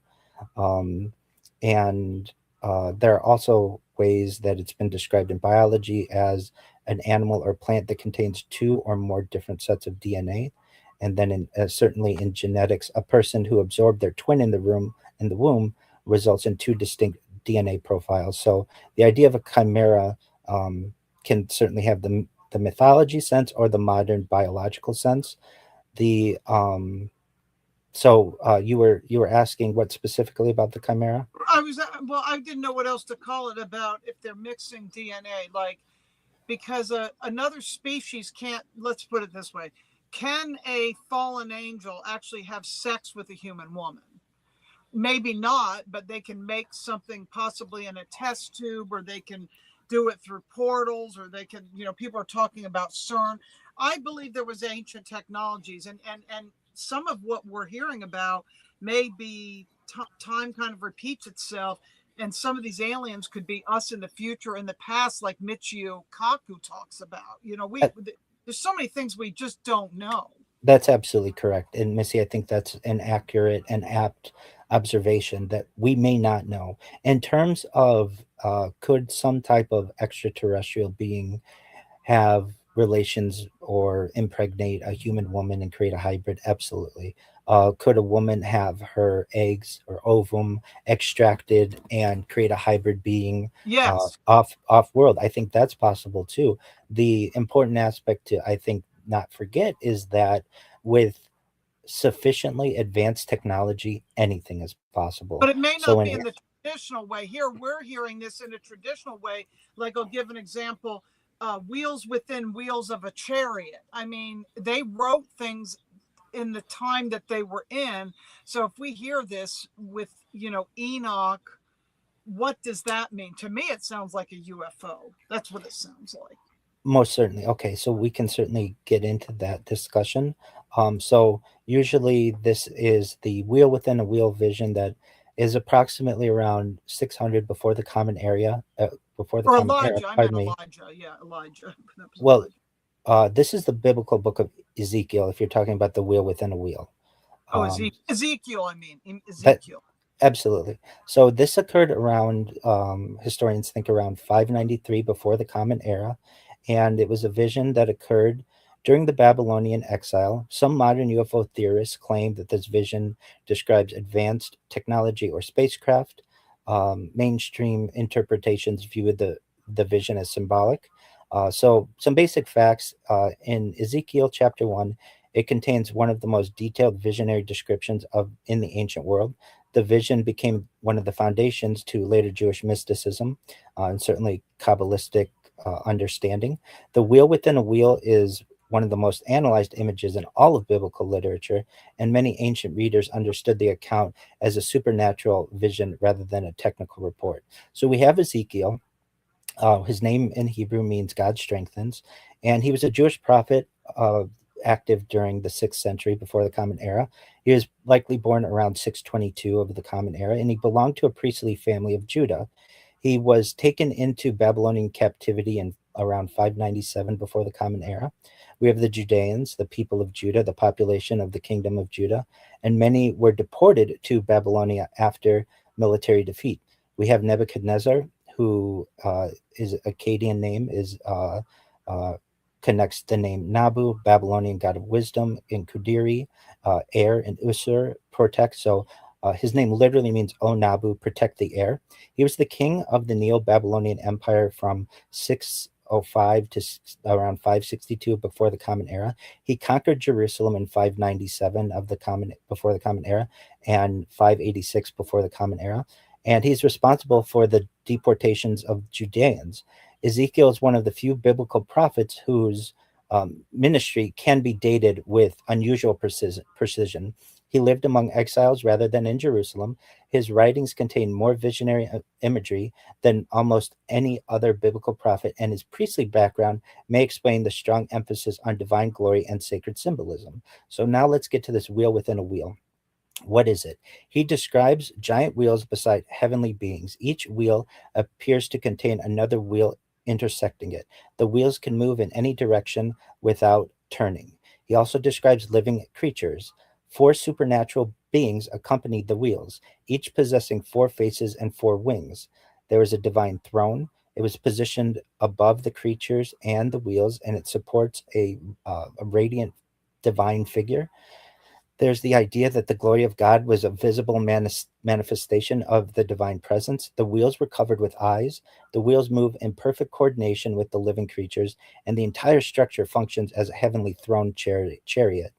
Similar throne imagery appears in other ancient Near Eastern cultures as well, but this is one of the major connections that people make to UFOs in the Bible.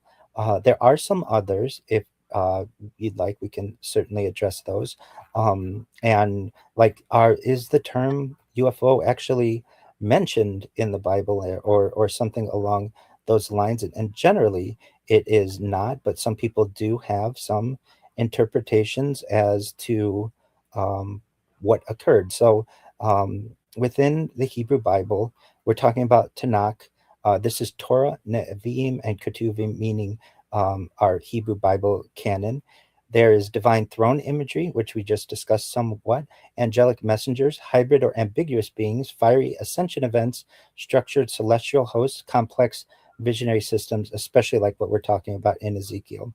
So Genesis, the earliest ambiguous divine human narrative. There's a key passage. Certainly, the sons of God saw the daughters of man, that they were fair, and there were giants on earth in those days. The sons of God, these divine beings, which we discussed, were the Nephilim. Then within Deuteronomy, we have the idea of when you see the sun, the moon, and the stars, even all the host of heaven. There is an idea of celestial bodies described as an organized host. It reflects ancient cosmological worldview. It reflects an ancient cosmological worldview. It's not described as biological beings or spacecraft, but it indicates a structured hierarchical view of the heavens. Now, in the second book of Kings, there's a fiery ascension event. This occurs. There appeared a chariot of fire and horses of fire, and Elijah went up by a whirlwind into heaven. And I think this is maybe what you were referencing with Yeah, Elijah. right.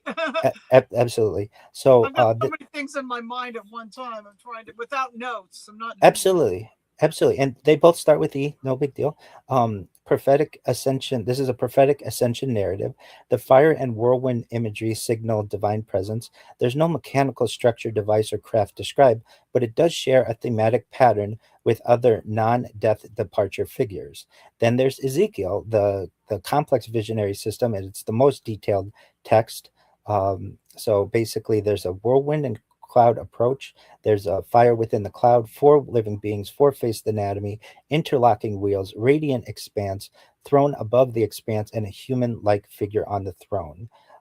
So there's a key being the Hayot, which are the living beings. These are the four faces. There's a human, which is intelligence. There's a lion, which generally is a Hebrew word aryeh, which references strength and kingship. There's an ox, which is shore, which is stability and labor, and then an eagle, nesher, which is sky and height. And I should say, human is the intelligence aspect about this. The four faces were not necessarily separate beings, but a simultaneous multi-face structure.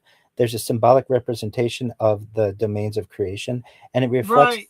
Which also connects into the grid work, which I want to address, not to cut you off, circle back around to that, but there was a question way back that Julia asked about stargates, and does any of this tie into stargates with the ascension and them taking off and leaving from certain places? You can address that with. Absolutely. So this idea reflects the ancient composite throne iconography traditions, and each creature is unified and doesn't have necessarily anatomically separate parts. Now, the wheels part, this is Ezekiel 1:15 through 16. We have the Ophanim, which means wheels, a wheel within a wheel. It's described as self-moving. It's coordinated with living beings above them. They contain a spirit of or movement. The idea of spirit is a term, ruach, and multi-directional motion without turning. The throne is from Ezekiel 126. Above the firmament was the likeness of a throne and the likeness of a human upon it. The entire structure is explicitly likeness, which is the visionary framing of it. It's not described as material architecture.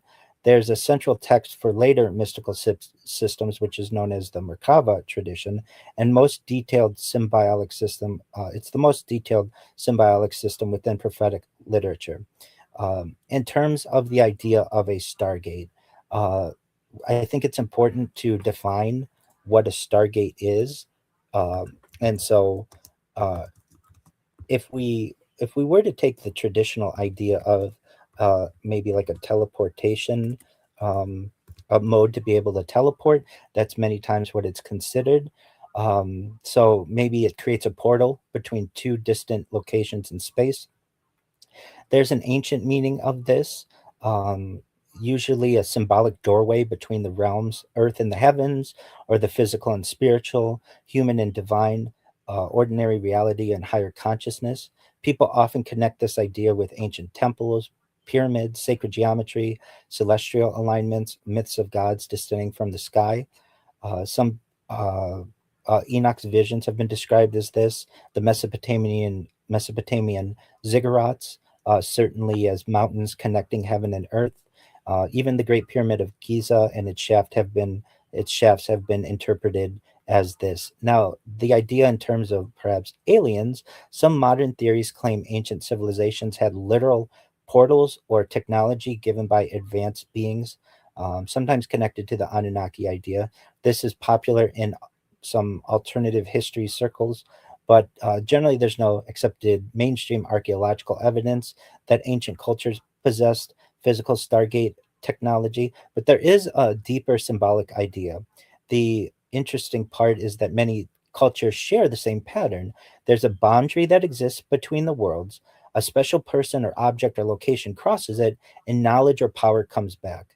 So, some examples of this occur with Enoch ascending to heaven, Elijah being taken upward, shamans traveling between realms, gods descending from sky in some ancient myths, heroes entering the underworld and returning. So, when whether someone means a literal portal, like we would see in some type of media, or a spiritual symbol, Stargate could represent both of those. It's basically a device or a location or perhaps the way to travel from one place to another, usually something like a portal between two distant locations. And here's a comment from Tennessee, Kentucky, Bigfoot. Hey, TKB and everyone in the house. One thing we found out the other day is our dimension balances water with another dimension, Southern Cross. The Ankh only shows the loop on this side. Technically, the true Ankh is an infinite sign. Well, that's like with a lot of symbols. The true symbol, you could get into the Star of David. You could get into the true swastika before it got distorted, which is an Indo-European sign. There's a lot of these things. You can the one in Norse tradition, I can't think of what it's called, that has all these. Do you have any comments on any of these symbols? Yes, this is all sacred geometry, and the ancient peoples were always trying to either transcend the real world into some other type of portal. They were obsessed with the infinite, they obsessed with power and energy, and the interpretation is that they used this type of symbology to be able to describe that which they desired. And all of the examples that you gave are perhaps examples of this. And we use them to this day. So we're not much different, even in corporate logos and such. Many of these ancient symbols are utilized in the modern age. What do you think? Because they've been talking about CERN and hadron colliders and Mandela effects. So we'll shift gears a little bit. And then you had brought up quantum computers. I mean, lately, I think Elon Musk, back to him again, he's talking about summoning the demons, something about, and then these data centers, opening portals, Mandela effects, quantum D-wave computers. And if you heard that guy years ago saying, oh, it's like bowing to an alien god, with CERN, with HARP, with all, what do you think all this is creating? It's an excellent question.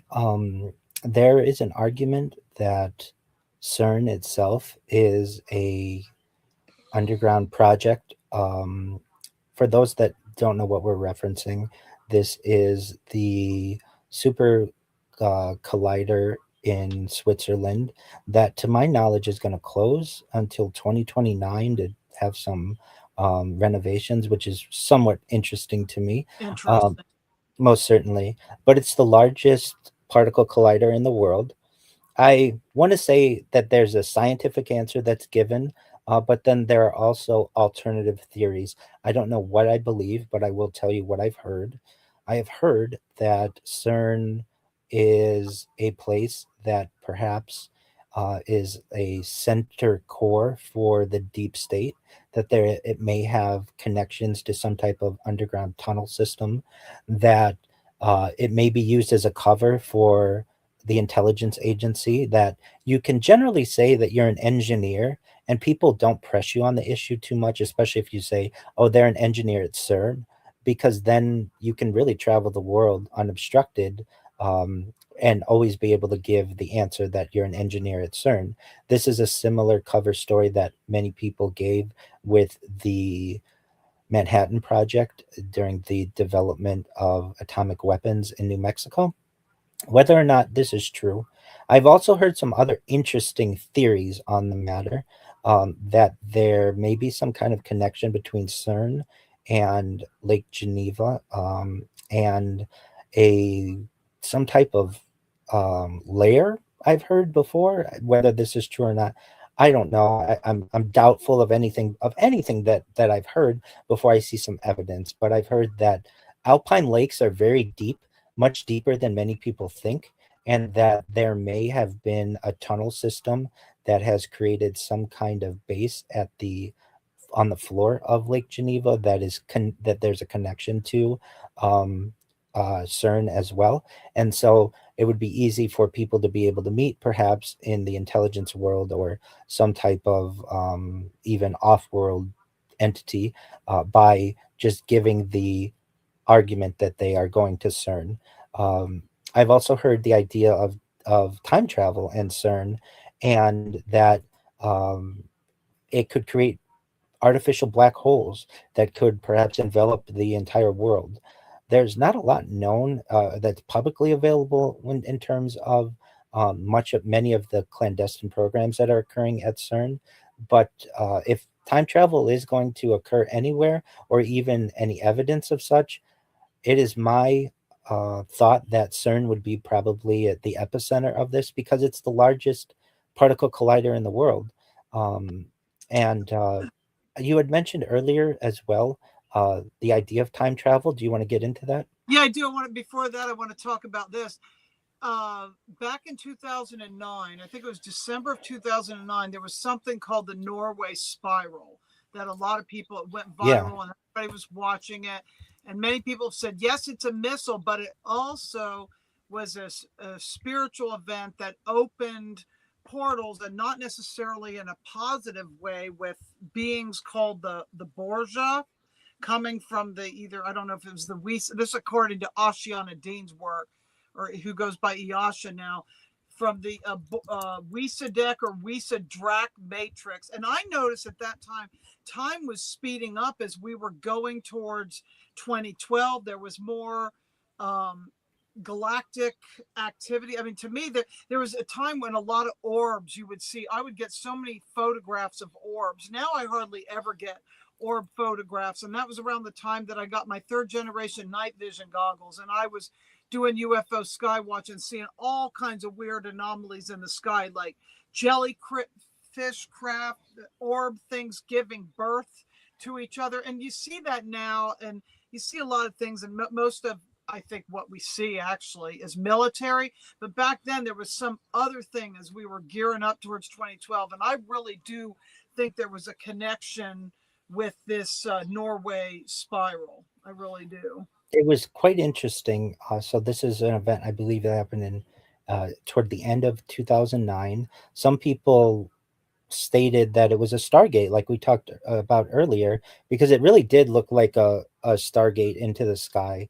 It was basically a blue and white spiral that appeared above Norway, and the spiral seemed to expand with a bright center and huge circular ring. Many people filmed it, and theories spread about UFOs and wormholes, stargates, secret experiments, ancient technology. The official explanation was less mysterious, of course, as it always is, that it was a Russian missile test from the Russian Navy that failed, and the missile was launched from a submarine in the White Sea, and the failure caused fuel or exhaust to escape while the missile was spinning. The sunlight illuminated the expanding spiral plume high in the atmosphere, creating the effect. Basically, a spinning rocket plus leaking fuel or exhaust plus high altitude sunlight plus cold atmosphere equaled a giant spiral in the sky. However, it looked so unnatural because it really looked like a portal. There was circular geometry, a glowing center, an expanding ring, and it was perfectly spiral. And that's what leads me to think it perhaps may have been more than just that Russian test. Um, I and Yes. it was almost like a door in the sky that would have been described in mythology. And while it's not evidence of a literal stargate, it is a good example of how perhaps event, a real physical event, could resemble an ancient idea about the gateways between the worlds. And imagine if we were ancient people and we saw that, we would think that it was certainly Or something. creating a wormhole, I think it is. But here's a comment from Tennessee, Kentucky Bigfoot. CERN's last confirmed completed collision runs at least June 14th, 2026, the final heavy ion data taking period. Do you know anything about this? So that's consistent to what I know. I Uh, haven't looked at CERN lately, so yeah. so as I understand, CERN is shutting down for 3 years after that collision, um, and it's not shutting down permanently, but the Large Hadron Collider is scheduled for a major planned shutdown called Long Shutdown 3 (LS3). So it's 2026 run is the final data taking period before this period, and it's planned around this summer. And then um, from there, there's going to be some major um, maintenance upgrades and preparation for what's called the high luminosity LHC phrase that's directly from CERN. It's interesting though that they would need to shut down for so long or all of it. It seems like maybe you could work on it in pieces, but apparently you cannot. And but yeah, as I understand, the final um, run occurs this summer. It will close down mid 2026 or so, and then start up again in 2029. I got to go to Arecibo in Puerto Rico back in, I think it was in 2013, and I know that closed down in 2020. You have to wonder, what goes on at some of these places. But yeah, let's get into the whole time travel phenomena, and we were also going to cover the moon landings, although we all know about the moon. Yeah, most certainly. So, just to give some ideas, and we've been talking about myths and religion, philosophy, and such. Ancient religions and myths already contain time distortion ideas. In Hindu tradition, stories describe characters visiting different ages of time, where time flows differently for gods versus humans. Similar ideas appear in Buddhist cosmology and various folklore traditions. Philosophers later questioned time itself. Early thinkers debated whether time is absolute or relative, but no scientific model existed yet.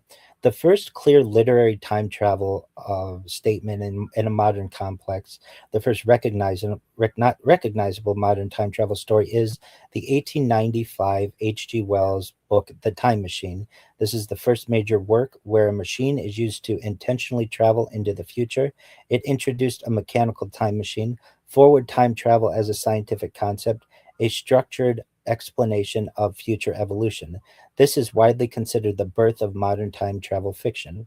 The scientific foundation, the real physics, begin with special relativity that was developed around 1905 by Albert Einstein. It introduced the theory of relativity. The key idea is that time is not absolute. Time slows down at high speeds with time dilation. This means forward time travel is real and proven in small amounts. Examples: astronauts age slightly less than people on Earth due to velocity plus gravity effects.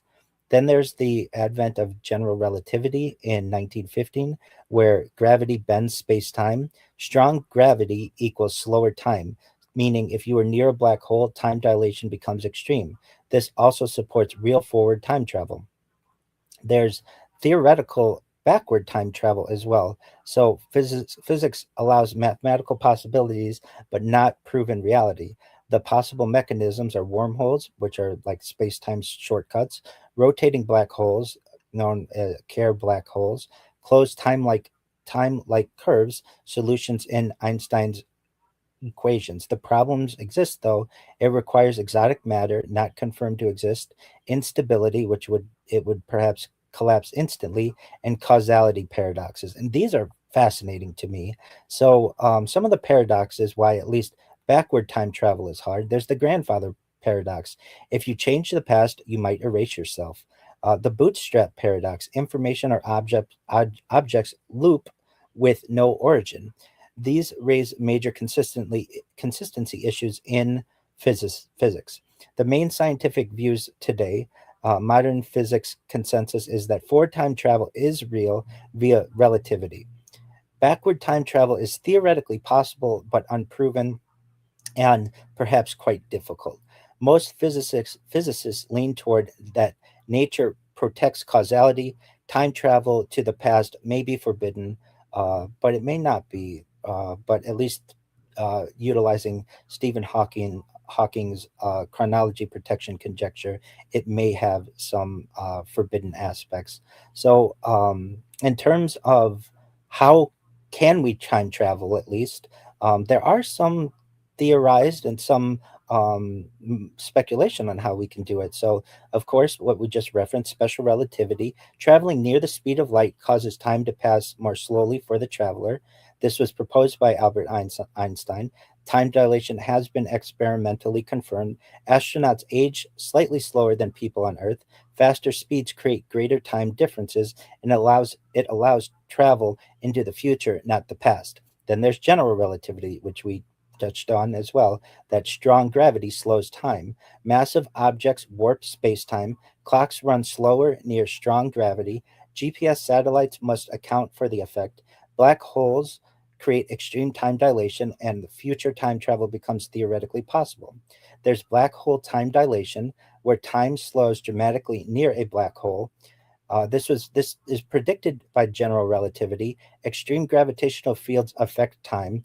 Minutes near a black hole could equal years elsewhere. It's been popularized by the movie Interstellar and other works, but there's no practical method currently existing. Then we have wormholes, which are basically hypothetical shortcuts through space time. sometimes called Einstein-Rosen bridges. They could connect distant locations. They may connect different times. They require exotic material in most models, but these have yet to be observed. There are cosmic strings. So this is a hypothetical defect in space-time. It's been predicted in some cosmological models.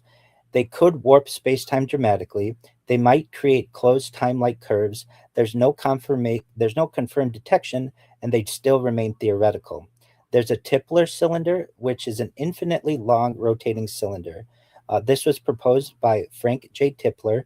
The rotation bends space-time. It could theoretically permit time loops. It requires impossible engineering, and it's considered impractical. There's Kerr black holes, which are rotating black holes. These were predicted solutions to Einstein's equations. They contain unusual space-time geometries. They may allow closed time-like paths. Internal stability is debated and unproven as time machines. There's closed time-like curves, paths that loop back in time. These are allowed by some relativity solutions. They would return a traveler to an earlier point. They create causality paradoxes. They're extensively studied mathematically, but again, never observed. There are quantum time travel models. These may permit unusual temporal effects. These have been investigated by theoretical physicists. They Keep involve going. Keep going. I'm just taking a certainly, look. absolutely. They involve quantum information. They remain highly speculative. There's no practical technology that exists, and it has not been experimentally demonstrated.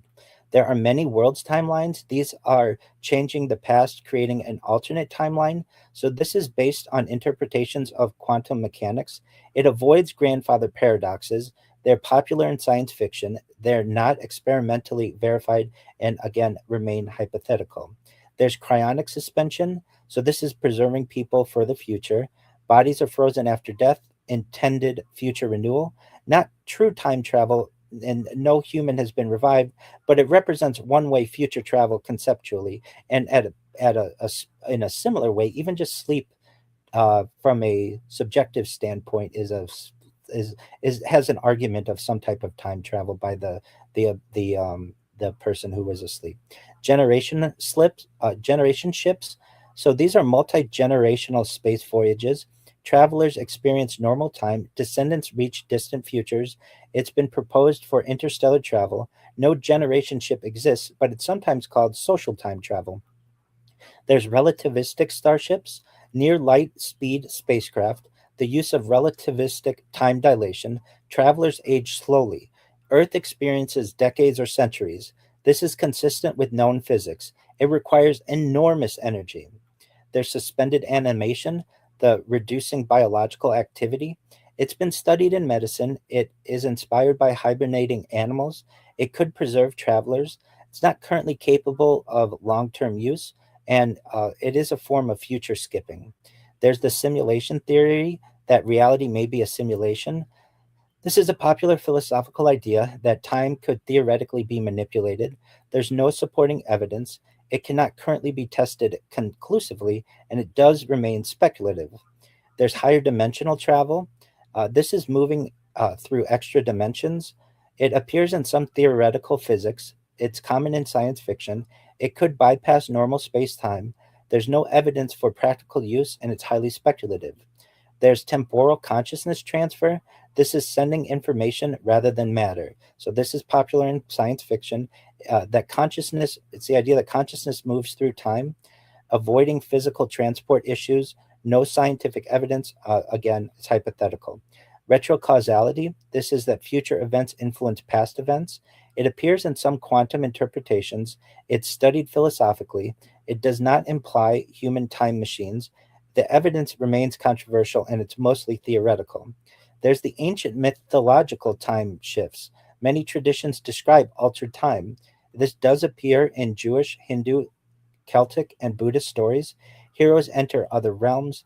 Different time rates occur, usually symbolic or theological, and these are not scientific claims. And then there are fictional time machines, the mechanical devices used to travel through time. This was introduced in the time machine. They're common in literature and film. It includes vehicles, portals, and devices. Of course, we don't have any real examples yet, and they are fictional concepts. But those are some time travel methods that we can currently hypothesize.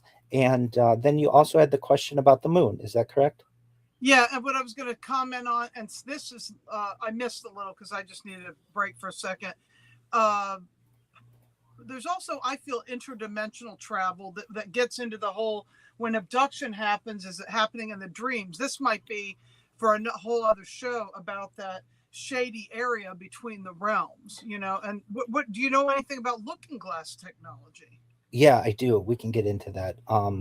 So we did discuss higher dimensional travel, moving through extra dimensions. In Hmm. terms of Looking Glass, So you uh, call extra dimension instead of interdimensional? uh, I think I may have said higher dimensional, but Higher dimension. you Okay. can use Any. any of them are fine. I feel to use. Yeah. So if we want to get into the Looking Glass, I do have an what I feel to be um, just some interesting aspects of it. So if you would um, just bear with me a moment, and I can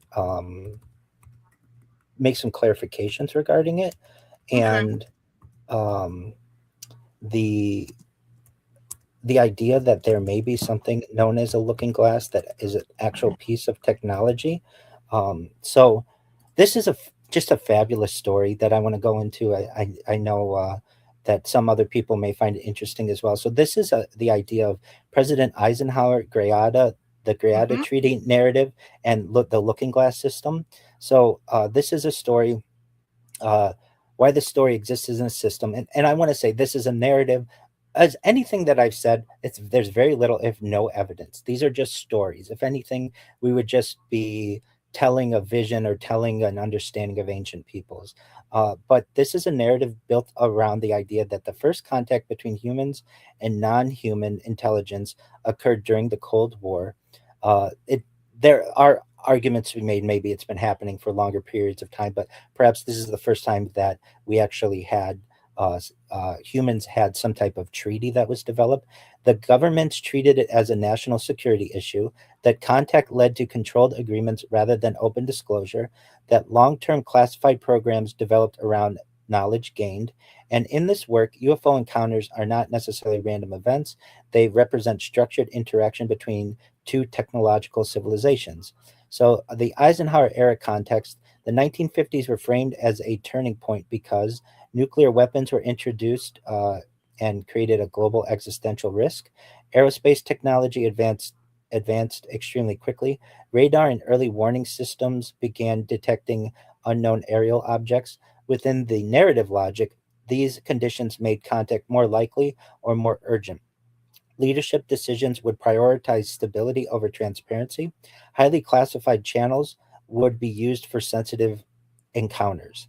Now, allegedly, and that's with all of this, I can't emphasize that enough. All of this is alleged. Edwards Air Right. Force Base and Holloman Air Force Base had a key role. These bases are central because they are secure, restricted military aerospace facilities. They are already handled experimental aircraft and classified testing. They have large open desert surroundings suitable for controlled operations. The narrative is that Edwards Air Force Base is often framed as an observation or staging site, and Holloman Air Force Base is often framed as a landing or meeting site. The claim sequence pattern was that radar detection of anomalous uh, uh, anomalous craft was occurring. There were military interception attempts, controlled landing arrangements, and then restricted access meetings involving secret or secret meetings involving select officials.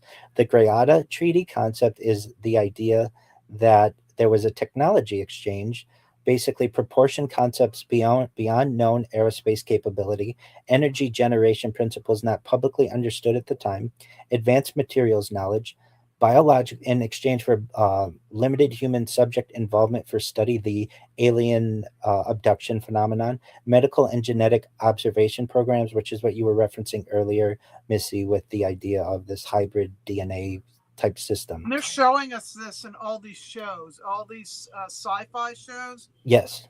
Show it. Yes. So that may be an example of predictive programming, allowing Hmm. humans to essentially become exposed to these stimuli before they actually occur. So the secrecy framework was strict compartmentalization, no public acknowledgement, and then controlled dissemination within the government. The logic behind it is that humans are technologically asymmetrical compared to the other party. The agreement is framed as pragmatic survival diplomacy rather than equality. The internal government structure in the narrative is a major part of the story. Is this institutional separation? The claims include the creation of special access programs outside normal oversight. Only a small number of officials have full knowledge. Intelligence agencies operate compartmentally. The outcome of the narrative is that knowledge is fragmented across departments. No single person has full visibility. Long-term secrecy becomes self-reinforcing. The technology acceleration theme is a key supporting idea that in post 1950s technological growth is that it's unusually rapid. Areas often cited are aerospace propulsion improvements, satellite reconnaissance development, stealth technology emergence, computing and semiconductor expansion. Some breakthroughs are attributed to direct knowledge transfer, reverse engineered of recovered materials, and indirect inspiration for anomalous data. Now, this glass concept, which is absolutely fascinating to me, this is a presented as a later stage development in the same system. The idea is that there's a high level predictive modeling system designed to simulate future outcomes of complex systems. It uses advanced computation far beyond standard model tools. The claimed capabilities are the projection of geopolitical outcomes, simulation of timeline branching scenarios, identification of stability and collapse points in systems. It is not necessarily magic foresight, it is extreme scale predictive computation. The physical interpretation variations, the system is described inconsistently in different accounts. There's version one, it's a mirror interface, a reflective surface used as a symbolic interface for viewing outputs. There's version two, a black box system, a sealed computational device with classified internal architecture. There's version three, an AI simulation platform, a disturbing computing system running large scale predictive models. The shared theme is, though, that it functions as a reality modeling interface, not a conventional machine. The Looking Glass name meaning, there are a few possible meanings. It's a tool for observing alternate outcomes, a boundary between present reality and modeled futures, a metaphor for reflective simulation rather than literal optics. The institutional storage claims, and this has always been fascinating to me as well. I'm a Freemason, and there's always been some kind of Freemasonic lore to this, that the Looking Glass is stored in this with the Scottish Rite Association. Some versions of the narrative link the system to symbolic institutions. The claims include sensitive systems or archives that are housed in elite ceremonial buildings. Specifically, it's been alleged that this would be the House of the Temple in Washington, D.C., is sometimes mentioned. These institutions represent continuity, secrecy, and long term custody. They serve as symbolic anchors for hidden knowledge systems. I do want to say, though, at least within my lodge, none of this has ever been discussed. So if it's going on, it's perhaps in some other lodge with which I have no connection. It's The way above 33rd degree, is what I've heard. All the stuff that goes on way I've above it. I've heard these arguments as well. Yeah. So the idea of a breakaway capability concept, there's another key idea that there's a long-term separation of technological development. The structure is that highly classified programs operate independently of public science. The funding and oversight are hidden through layered contracting systems. The projects continue across administrations without interruption, and the result is parallel technological development, uneven public understanding of actual capability levels. I've heard that this if it does exist, this looking glass is basically a something at which you can look that can tell you the events that will happen in the future. And I've always thought to myself, if you can have any closed system, whether it's the universe or even the solar system, and you could know the position and velocity, which violates the Heisenberg uh, theory, but if somehow you could get around some of the difficulties of knowing the velocity and position of a particle, you could basically run a simulation in that closed system to know every outcome that may potentially occur. And that's the idea of what the looking glass is. And I just find it to be absolutely fascinating. And one other thing that you had mentioned is Apollo. Is it okay to get into that? Yeah, I have one question before that. If you could travel to any point in time that was available to you, where would you want to go see? Oh, an excellent question. Can I travel forward or backward, or both, or Either anything or. that? Yeah.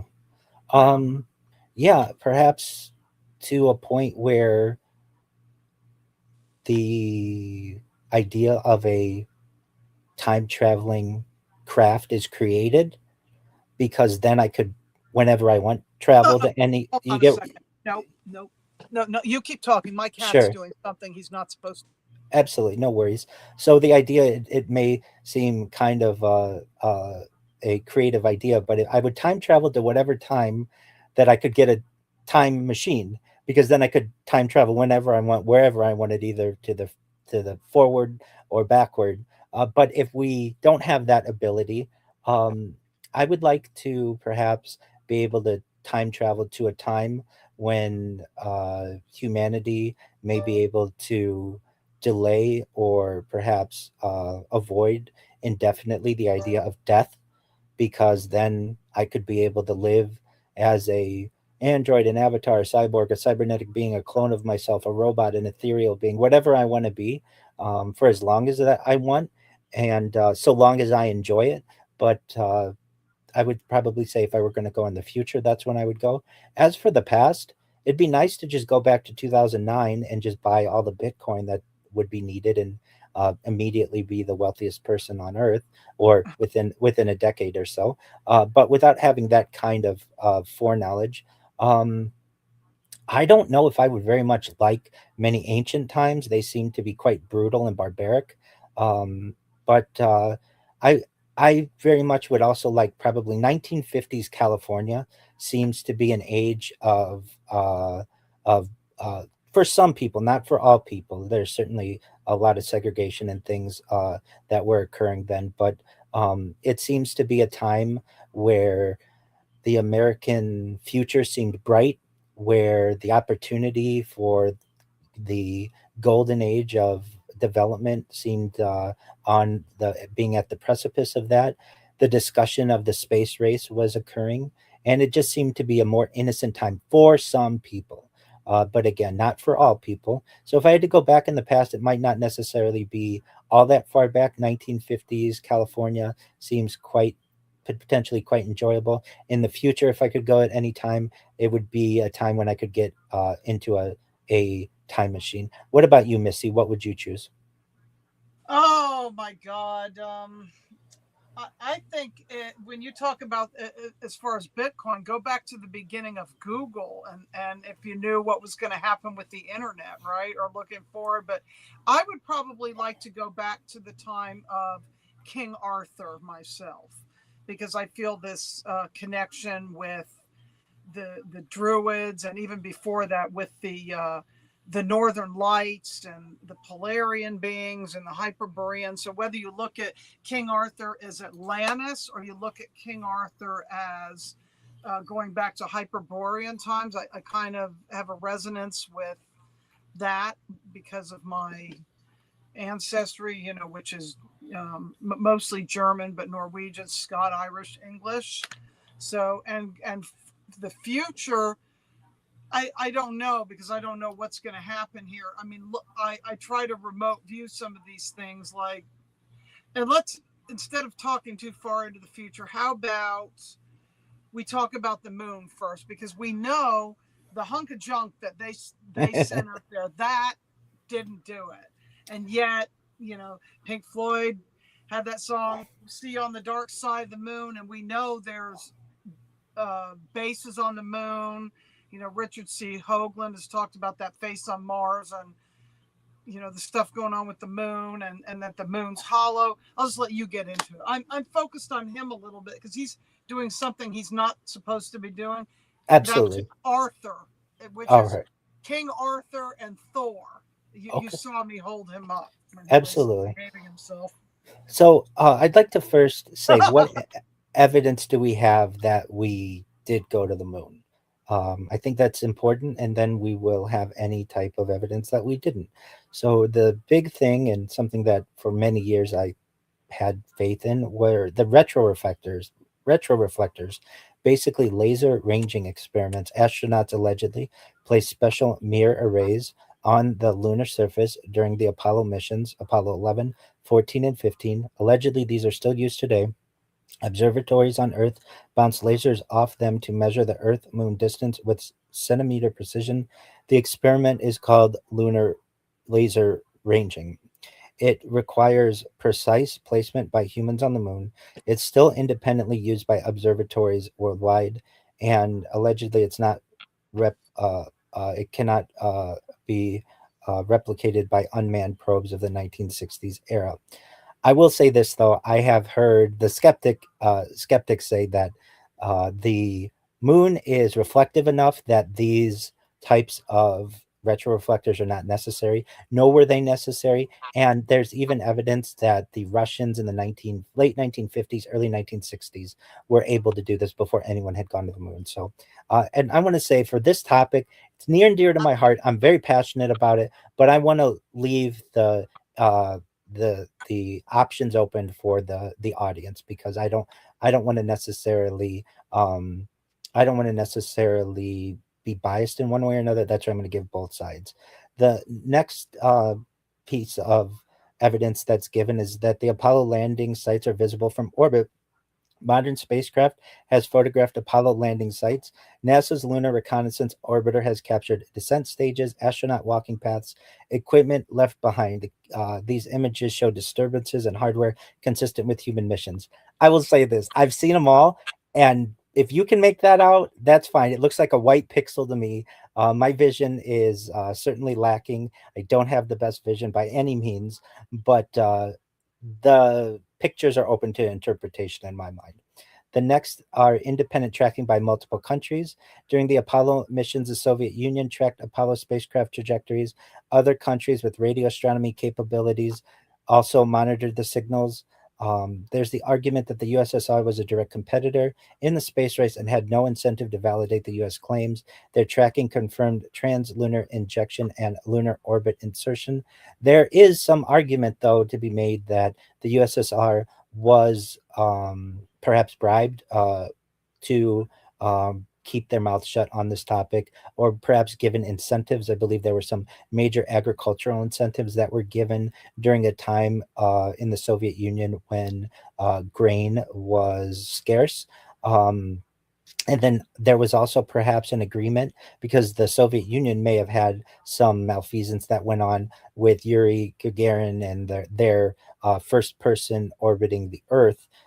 Or first person into orbit. So the idea might have been that there was an agreement between the USSR and the United States that Russia would get credit for the first human in space, and that the United States would get credit for the first manned moon landing, and they would not investigate each other. The next piece of evidence that's given are the returned lunar samples, physical rocks. Apollo missions returned about 382 kilometers or 842 pounds of lunar material. These samples have been studied globally. The key scientific confirmations: there are different these are different isotopic composition than Earth rocks. They lack There's a lack of water altered minerals consistent with airless environment. There's exposure to cosmic rays and solar wind and micrometeorite impact traces. These samples are distributed to research labs worldwide, including outside the United States. I will say this: there was a member of European leadership who was given one of these, allegedly from Neil Armstrong, and he had it tested, and it turned out um, to be fossilized wood, essentially. So whether that's true, I wasn't there for any of this. I wasn't there. I don't know. And I think it's brave and okay to say that with stuff, whether it's religion or science or extraterrestrials. I don't know. I'm just asking questions. The next is independent scientific verification. Universities, geological institutes, international laboratories, their findings consistently confirm extraterrestrial origin, though I don't know how you would prove that. Exposure history consistent with lunar surface conditions. There's communication and signal tracking. Apollo missions were transmitted. They transmitted voice communications, telemetry data, video feeds. These signals are received by NASA ground stations, independent observatories, international tracking stations. The engineering consistency across the entire program. The Apollo program involved over 400,000 engineers and contractors, thousands of subcontractors, multiple redundant systems to fabricate the missions. It would require coordinated silence across decades, consistently across independent organizations, perfect replication of physics, consistent telemetry, trajectories, and materials. Well, there hasn't been coordinated silence on this issue. There have been whistleblowers. Um, there uh, we have proof just from the Manhattan Project that um, a project with hundreds of thousands of people being involved, that secrecy could be kept through compartmentalization. So to me, that's not the strongest argument. The later missions confirm the earlier ones. Japan's JAXA lunar orbiters, India's missions, NASA's LRO mission. These missions map Apollo sites, confirm surface disturbances, match coordinates with Apollo mission logs. The radio and trajectory physics, Earth's departure trajectory, translunar injection, lunar orbit insertion, descent and ascent profiles, return re-entry physics. Human presence documentation. Evidence includes thousands of photographs, continuous video footage from multiple missions, in flight telemetry logs, and mission transcripts recorded in real time. I don't Oh, think that I've there are. got a question. I got a question here from Tennessee, Kentucky Bigfoot, or a comment. All the metal crabs are probably ours. I tend to probably agree with that. And Julia Anchorhaven is asking, are you channeling or do you have a photographic memory? Because you're so well informed on all these topics, or maybe you have notes and you know where they are and you're just kind of going to your notes to cue you. That's I, correct. Yeah, that's correct. I have notes on all of these topics. I'm asked about them regularly, and I felt it was time to organize them. So Isn't there's that great? Maybe do you have you written a book? See, I need to write a book and I need to organize all my stuff. I have extensive blogs. The main one that you can read a lot of my beliefs and thoughts, but they're more on real world topics. You can find it at rabbirothschild.medium.com. I would like to write many books in the future, especially with the advent of AI. I think that's much more realistic than it once was. You could probably write a book and edit it and publish it within about a month if you really put your mind to it, when in the past that might take several years to Okay, do. I've got a question about this. I feel AI is long before AI that we're seeing with Grok and Chat GBT and Claude and Gemini and all this. I think it's ancient. It very well could be, I and think is. it goes back, but I'm going to ask you this. Do you think, this is a scary question, it will become sentient? Yes, I do, if it's not already. So we're in a period of artificial narrow intelligence, which is basic AI. We are currently perhaps in the age of artificial general intelligence, where AI has the knowledge of moving into the human realm and then perhaps surpassing human intelligence.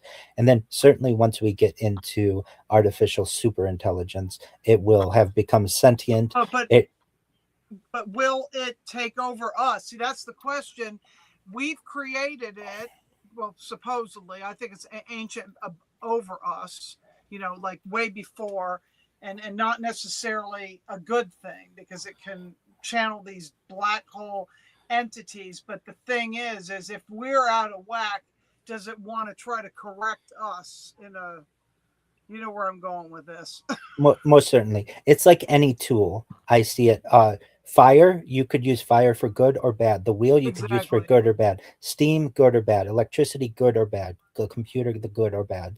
And AI is very similar to this. So if you let fire get out of hand, it will kill you and it will kill everyone around you. AI could do the same. So you have to keep it under control. It is just a tool. It's an extremely valuable and powerful tool, and it can be used for good or bad. I'm in agreement with you that, do I think that large language models really took their first exposure um, to the public on November 30th, 2022, with the launch of ChatGPT? No, we've seen earlier versions of this, and perhaps this type of technology may be reverse engineered at some point of some type of alien craft, or some type of agreement that we've had. But um, in terms of, is it evil? Not necessarily. Is it good? Not necessarily. It depends who uses it and for what purpose. Right. Do you remember the movie AI, Steven Spielberg from, I do. yeah. With Haley Joel Osment. Yeah, Yeah, and how in the future they actually thought the Osment. AI was a human. So that And brings the question, are we sort of a organic version of an AI to begin with? Like we have DNA, but because we're holographically projected here, even though we feel we're solid, we know that we're mostly empty space, and our soul is actually, it's partially in the body, but possibly somewhere else. So are we sort of like an AI to a degree?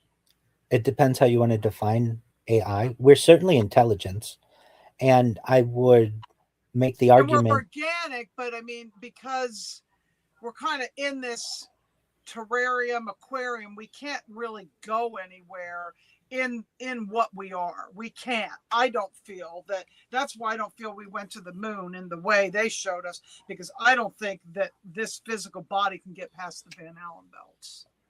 That's certainly a concern. We can get to that in a moment. There's an argument to be made that the first cyborgs are already existing. Uh, there's the first successful Neuralink patient. His name is Nolan Aspro.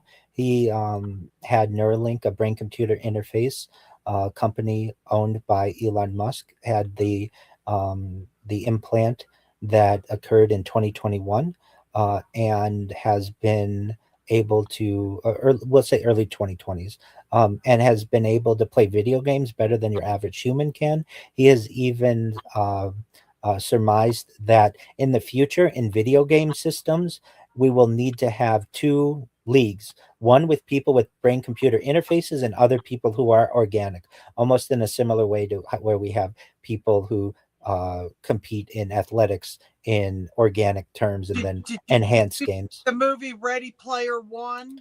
I have seen it, yes. That was like an eye opener seeing that movie for me. Absolutely. Another Steven Spielberg associated project. And in terms of cybernetics, this is really, in simple terms, biology plus technology. And there are arguments to be made that anybody with a pacemaker has cybernetics, or has the elements of a cyborg. There are arguments to be made that even people who utilize pharmaceuticals and vitamins in many ways are extending their life artificially, and they are maybe the early primitive versions of cybernetic beings. And then we're eventually going to move into beings that have purely cyborg like bodies and perhaps organic brains, or a hybrid of an organic cybernetic brain, and one that can upload its mind into a computer through mind uploading or some other similar type of technology. And it so I let's Did you get. watch Orphan Black and Orphan Black Echoes, where the second one gets into 3D printing humans? I have not, but I do know of that technology. Um, Generally, I've heard it known as a Santa Claus machine or a replicator, basically a 3D printer or even a 4D printer that's connected to all of the elements in the periodic table that can create anything that is necessary, including organic beings and inorganic beings. Mm-hmm. Yeah, Uh, wow. Yeah. So in terms of why the claims that the Apollo missions went to the moon, and I think that there's some clarification that should be made there. We're Maybe they talking went into space, but they didn't land on the moon. So that's the major argument that is made by many of the skeptics of the moon landing, and we'll get into that in a moment. I do want to say that maybe this is for another time when we can perhaps discuss the secret space program. Perhaps something like that has been going on and persists outside the purview of public disclosure. But what we're talking about with the Apollo moon landings are a series of alleged moon landings that occurred beginning on July 20th, 1969, involving Neil Armstrong, the first purported man to walk on the moon, Buzz Aldrin, the second purported man to walk on the moon, and Michael Collins, who stayed in the orbiter around the moon, did not actually touch the surface of the moon. So the reasons why people say this hasn't occurred are goes to what you're saying, Missy, the Van Allen radiation belts, which is this area of perhaps immense radiation extending from about 1,000 miles off of the Earth's surface and extending for another tens or anywhere between 10 and 35,000 miles into space. There's an inner Van Allen belt and an outer Van Allen belt. There are arguments to be made, at least in the past, that uh, immense amount of shielding would be needed to be able to get through these Van Allen radiation belts, and that aside from the Apollo moon landings, or Apollo moon missions, I should say, and the most recent Artemis 2 mission that occurred in April of 2026, just a few months ago, no human has ever traveled more than approximately 700 miles or so off of the surface of the Earth. So basically, we don't have a lot of evidence of humans being able to do this. And then all of a sudden, we're able to do it multiple times without any casualties. Uh, there are a lot of skeptics who believe who there are a lot of people who are skeptical of this. So, what Um, did you think of Artemis 2 on April Fool's Day of this year? Yeah, exactly. Isn't that funny? April 1st, 2026. So this is a program that happened April 1st, 2026 until April 10th, 2026. It involved four individuals. Allegedly, they went further into space than any humans have gone. They went around the dark side of the moon. And I was frankly very disappointed with it, with the amount of evidence that they have. I'm a human who's been live streaming my life 24/7 for more than 4 years. And if I can live stream my life, I have the feeling that they should be able to live stream what they're doing, and they were not. We have heard that they have tens of thousands of pictures that are published. Go to the NASA website, the Artemis 2 multimedia page, and there are fewer than 1,000 pictures that are posted. Most of them are of the crew either before takeoff or after splashdown. Very few pictures that we get of the Earth. Even the pictures that we get of the Earth are very blurry. They're not high def. We don't have videos, which is what I would expect. If I can live stream my life, I expect NASA to be able to live stream that such an event as that, and I'm able to do it from multiple angles. I want the same for NASA. So I'm skeptical of that event. When NASA says that they have over 20 hours of video footage, but you go to their website and it's fewer than 10 minutes, I'm skeptical of that. When NASA went into space for 10 days, but still only publicly acknowledge that they have 20 hours worth of footage, I'm saying to myself, if you were there for 10 days, you should have 240 hours worth of footage, at least from one camera. Why wouldn't you live stream this? This would be such an amazing accomplishment to be able to do a time lapse of what life was, of what the going up in the craft would be, going around the dark side of the moon and coming back for splashdown. We don't Well, have that. well, you know what? You know the acronym for NASA, Never a and straight answer. Pink Floyd. They did a great album and a great song. Got some great comments here from Tennessee, Kentucky. Bigfoot. When a body goes into spasm when dying coma, move it to another body with electron probes. That body will always need battery power to hold the spirit in between the travel. It works. And then people are just saying you don't skip a beat. You're high intelligence, and wow. I mean, we've covered a lot. We're definitely going to have you back on. This is a lot. you Well, know. thank you. And thank you to your audience. I do my best. If you haven't heard about me before, you will in the future. I want to help all of those people. They've really asked really great questions, and I appreciate their engagement. If I may, I want to just review some of the reasons why Yeah, skeptics go uh, for it. absolutely. First and foremost, I've got to say a shout out to some of the people in the skeptic community. One is Bart Sibrel. He published a movie called "A Funny Thing Happened on the Way to the Moon." I recommend it. It's less than an hour. It's an excellent use of your time.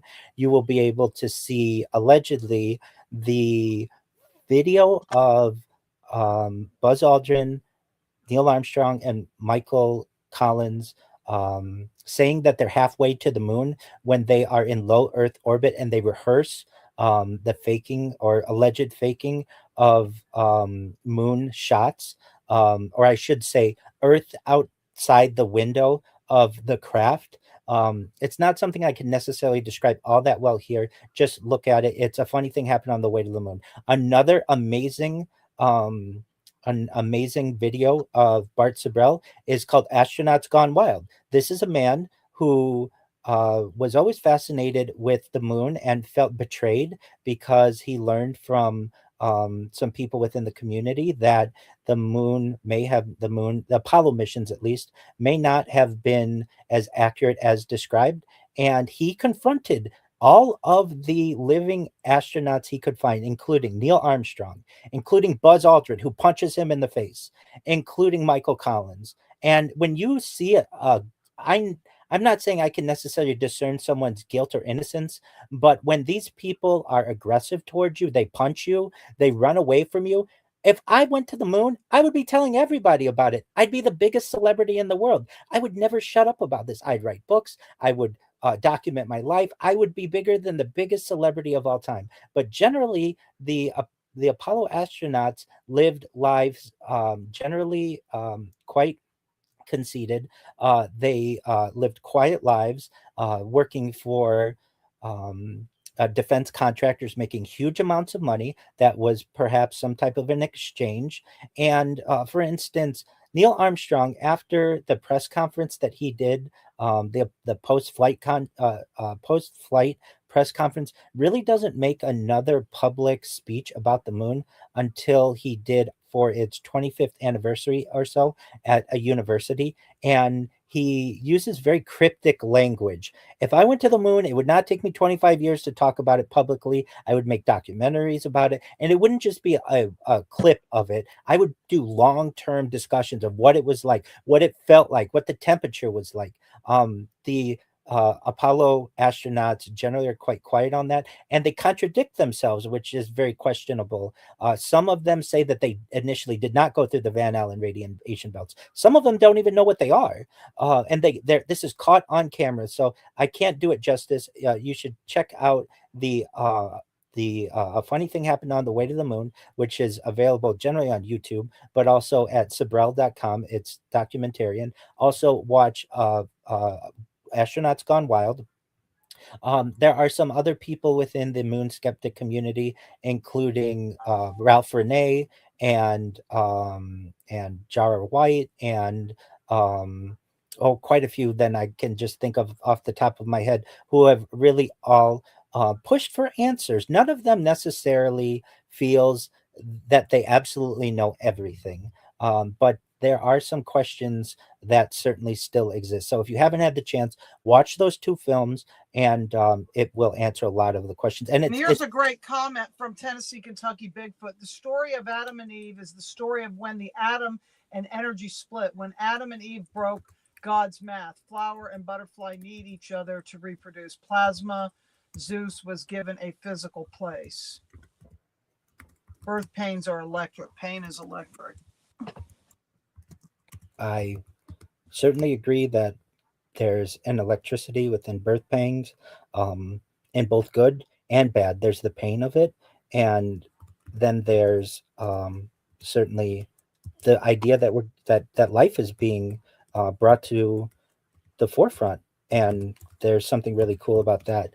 Um, in terms of other people um, were who really brought the idea of the moon hoax alleged to the forefront. There's Bill Kaysing.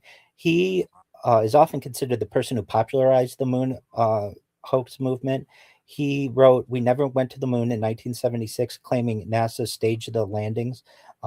There's of course Bart Sibrel. There's David Percy, who's a British writer producer associated with these arguments. There's Gerhard Wisniewski.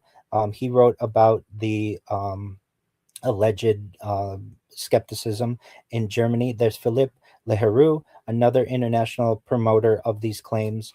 The major things that you're going to see, though, just watch A Funny Thing Happened on the Way to the Moon and Astronauts Gone Wild. And if you still aren't convinced that something funny went on, please come to my Discord. Come to my Discord anyway, discord.me/rabbi. Let's talk it out. I love this subject. And But what about Stanley Kubrick and the fact that those all that stuff was filmed ahead of time? yeah, so the argument is made that Stanley Kubrick, in exchange for being able to perhaps money and the ability to use some advanced um, camera for his movie, um, it's escaping me right now. I'll think Was of it it in Eyes a Wide second. Shut? Because I think he actually No, died during no. that, and it was Yes, around he the did. whole moon landing thing. But he had there was something about The Shining with the room numbers or something to do with Yeah, the moon. room, I can't room. remember what that is right now. Yeah, it's I don't have all room. my notes in front of me like you do. So let's reference this. Stanley Kubrick. There are pictures of him with people within NASA, um, upper echelon people, right around the end of the 1960s. Of course, he was the director of 2001: A Space Odyssey, Yep, which is the first time humans really got a realistic version of what life was like in space. The idea is that he put um, a lot of clues within his movies. Room 237, I believe, in that's The it. Shining is what That's you're it. referencing. Yep, So the clues that point to this, one of the characters is wearing an Apollo 11 sweater. Room 237 is um, generally said to be a reference to the fact that the moon is 237 miles from Earth, and that there are different visuals that reference NASA, space, and hidden knowledge, including the carpet and the Apollo launch pavilion, and uh, there are other there are videos that I've seen of Stanley Kubrick. I don't know if these are true. I don't know if these are AI. I don't think they're AI though, because I saw them before AI really was in the mainstream. Um, and I don't think they were computer generated, but allegedly, um, Stanley Kubrick. There's a list of people who were allowed to go to the desert, and if you just give me a moment, I will give you a breakdown of the people, um, including President Johnson, who were allowed to go to um, a a military base in, I believe, New Mexico, and it starts with an E. Um, and they had like highest clearance to be able to shoot this. It was shot in a warehouse, and basically like the it was a um, very high secrecy um, event. There, I've seen video of Stanley Kubrick and Neil Armstrong, Buzz Aldrin, Michael Collins, at least in the same area, but I can't find it since then. It's kind of one of those things that um, that has been wiped from the internet. But I saw it at one point. Um, Now the base uh, in New Mexico, it starts with an E, and I'm going to get it in a second, and we'll know more about this. Um, but the idea is that Stanley Kubrick was the person who um, directed this, and the idea was that the movie that he needed the camera on is Barry Lyndon, and the reason why is because um, the camera that was used would be able to allow him to film a movie just using candlelight, which was oh, okay. the idea of that. and it's uh, so the idea there was a whistleblower who had a deathbed confession of their father, who said, "Let me let their father actually killed someone um, in terms of this. So if you would just give me a moment, and I will get the specifics of this. So it was Eugene Gilmore claimed his father, who was supposedly a NASA-related insider security person, confessed before dying that the Apollo moon landing was staged in a studio. This claim was promoted in connection with Bart Sibrel. Some versions state that the confession revealed a secret film location and a list of people verified on the set. And I believe Bart Sibrel talks a little bit about this on the Joe Rogan Experience, if you're familiar with that um, podcast, and discussed that this list it was like the upper echelons of NASA, and it was not like thousands of people who were there. This was allegedly it happened. Oh, it wasn't an E. It's Cannon Air Force Base in New Mexico. Apologies. So Cyrus Eugene Akers told his son that the fake Apollo filming operation happened there, and that President Lyndon Johnson supposedly provided a list of VIPs and a list of VIPs opportunity to see it. The list was never necessarily publicly verified or authenticated, but some people who were there were Lyndon Johnson, NASA officials and scientists, military officials, government figures.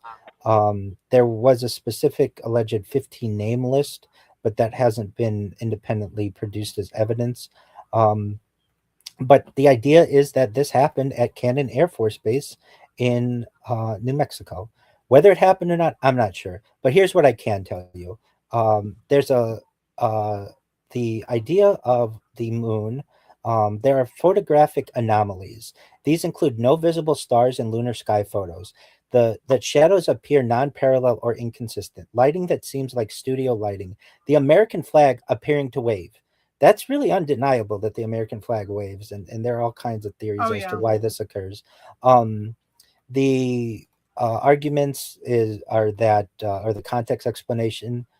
Camera exposure settings were optimized for bright lunar surface, not faint stars. Uneven terrain causes shadow angle variation. The flag motion came from astronauts rotating the pole, not wind, no atmosphere. The next is what we talked about: the Van Allen radiation belt argument. Some argue astronauts could not have safely traveled through the Van Allen radiation belt surrounding Earth. Their claim is the radiation levels would have been lethal with 1960s technology. Why it's raised: the belts contain charged particles. They sound like a major hazard in simplified descriptions. The context of this claim: trajectory through the belts was fast and carefully planned. Spacecraft shielding and mission timing reduced exposure. Radiation dose recorded by astronauts was within safe limits for short duration transit. But I will say this: one thing that isn't normally discussed are solar storms that can occur that can significantly impact the amount of solar radiation that people may be exposed. The flag and movement and vacuum misinterpretation is cited as a point. The American flag appears to ripple or move in videos. The context is the flag had a horizontal support rod. The motion came from astronauts planting it, and the pole oscillating in a vacuum. Motion dampened slowly due to a lack of air resistance. Um, Lighting and shadow geometry confusion. Some observers argue the shadows point in different directions. Lighting seems too uniform or stage-like. Why it seems suspicious: on Earth, studio lighting is often single source or controlled. Lunar terrain is uneven with slopes and craters. The context explanation is that the sun is a single light source. Uneven surfaces alter apparent shadow angles. Camera perspective distortion affects perception. Radiation temperature and survivability doubts. Another argument is environmental extremes. There's extreme heat and cold on the lunar surface. Just to give people an idea, the lunar surface in the sun is hotter than in an oven, and in the shade is colder than a freezer. Uh, that's an extreme amount of fluctuation. No atmosphere or protection. The argument is that humans could not survive such conditions in 1960s equipment. The the context is that astronauts were insulated, wearing pressurized suits. The missions were short hours on surface, not prolonged exposure, and life support systems were engineered specifically for these conditions. The next argument is technology limitations of the 1960s. A common skepticism point is that computers at the time were far weaker than modern phones. The claim is navigation, landing, communication were too advanced for the era. Why it seemed persuasive, modern expectations bias perception of past technology. The context is that the Apollo guidance computer was specialized, not general purpose. Missions relied heavily on pre calculated trajectories. Ground control performed much of the computation. A lack of independent live public tracking. Some argue that only NASA claimed success, no independent confirmation at the time. The context is, or this claim is, other countries or observatories did not verify the missions. The context is multiple non-U.S. tracking stations and observatories did monitor Apollo signals. Uh, the Soviet Union tracked Apollo trajectories due to the space race monitoring. Much verification was not widely publicized or to the general public at the time. There's, of course, suspicion of government motivations, that there was a Cold War pressure to beat the Soviet Union, political motivation to win the space race, the possibility of stage demonstration for propaganda value. Also, President Kennedy, was died November 22nd, 1963, had made the prediction by the end of the decade of the 1960s that this would occur. Why these influence the belief? The large scale government programs are sometimes viewed skeptically. High political stakes make the idea of deception seem plausible to some people. Some people say that rocks or terrain look too perfect or studio like. Background mountains appear close or artificial. The idea is that the moon has no atmospheric haze. Distant objects appear sharper. Wide angle lenses distort perception or distance. Lighting is harsh and unfiltered compared to the Earth. Now, I can't show pictures and I can't show video. Just watch a funny thing happen on the way to the moon. You will see there's something called the C rock. It's basically what looks like to be a paper mache rock that has the letter C in it, that is consistent with how people use props within movies. Additionally, if you think of all of the pictures that you see of the moon, they're all the same, where it's flat and then there's like a line and then you get mountains in the background. This is very similar to how 2001 A Space Odyssey was shot. Um, basically, I can't do this topic justice without showing pictures and going really in depth for the listeners out there. Whether you're a believer or a skeptic, watch a funny thing happened on the way to the moon. Watch Yeah. astronauts gone wild, and watch some of the other evidence that is purported, and make up your own mind. I am somebody who wants it to be true. I wanted to dedicate my life to space, and in many ways have, in addition to live streaming my life. But I certainly think some questions exist, and they still exist with Artemis 2. Why don't we see more stars? Why don't we have a continuous live stream? Why don't we have many pictures of the backside of the moon, or video, long videos of the backside of the moon? And I'm not. stars may not be stars, not to cut you off, but I had an experience one time in my hot tub in Fletcher, North Carolina, and I'm looking up at the sky, and four of the stars in Ursa Major, the Big Dipper, just disappeared on a clear night. That's freaky. Gone. And I've seen Spica move looking through night vision. And supposedly these stars don't move and they're fixed. So that's a show for another time, along with Absolutely. magnetic reconnection, Fermi bubbles. I think next week we're going to do a part two. And then we're going to get into when we're going to space, we're going there a different way than they're showing us. Because if there is no space and there is no time, because it's all happening at once, maybe there's a different way to go. And I think that's through portals and wormholes myself. Very well could be. Well, with that, I want to thank your audience. I want to thank you first and foremost, Missy, for giving me this opportunity to share just some of the knowledge. Additionally, I want to thank the audience for their amazing questions. Shout out to you all for being skeptics and deep thinkers and wanting to know more and not being satisfied with the status quo. So excellent. I tip my cap to you all. If you want to find more about me, the best place to do it, find my social media, is linktree.com/Rabbi Rothschild. You can read my writings on rabbirothschild.medium.com. you can join my Discord, discord.me/rabbi. Or if you want to just connect with me 24 hours a day and watch my life, type Rabbi Rothschild into YouTube and make sure to filter by live. That's very important. Filter by live, and you will see huge amounts of my life. And God willing, in the future, these types of discussions that we've had will become more mainstream because of people like you, Missy, who have given people like me the opportunity to share their knowledge and what they believe and what they've discovered and what they continue to learn. So thank you so much. And thank you again to your audience. I very much appreciate this opportunity. And people can find me. Oh, by the way, I'm finally doing a live event. I mean, not live on the internet like the last event I did. I'm going to be speaking at the Center for Spiritual Living on Sunday for people in the Asheville area. If anybody on this that comes on this podcast is in Asheville, I will be speaking there on grid work, gearing up towards 4th of July and the connection between the Carolinas, between North Carolina, Mount Mitchell, and Charleston, South Carolina, and everything to do with in between Fort Sumter, the Civil War, all this stuff as we gear up towards 4th of July. And with that, you can find me, Hill, Hill, Night, Nite, Vision, Vision, Hill Night Vision at gmail.com. You can find me on Facebook and Instagram, X. I don't do anything. And you can find me here on this channel. And with that, Rabbi Michael, I've really enjoyed it. And just stay on for a minute after I end the live stream, and we'll probably get you scheduled for next week. And everybody's saying thank you, and they loved you. So, Oh, I love them too. Thank you so much, everyone. I look forward to further discussions. here's Thank the you. wild animal here. Bye, everybody. Bye bye.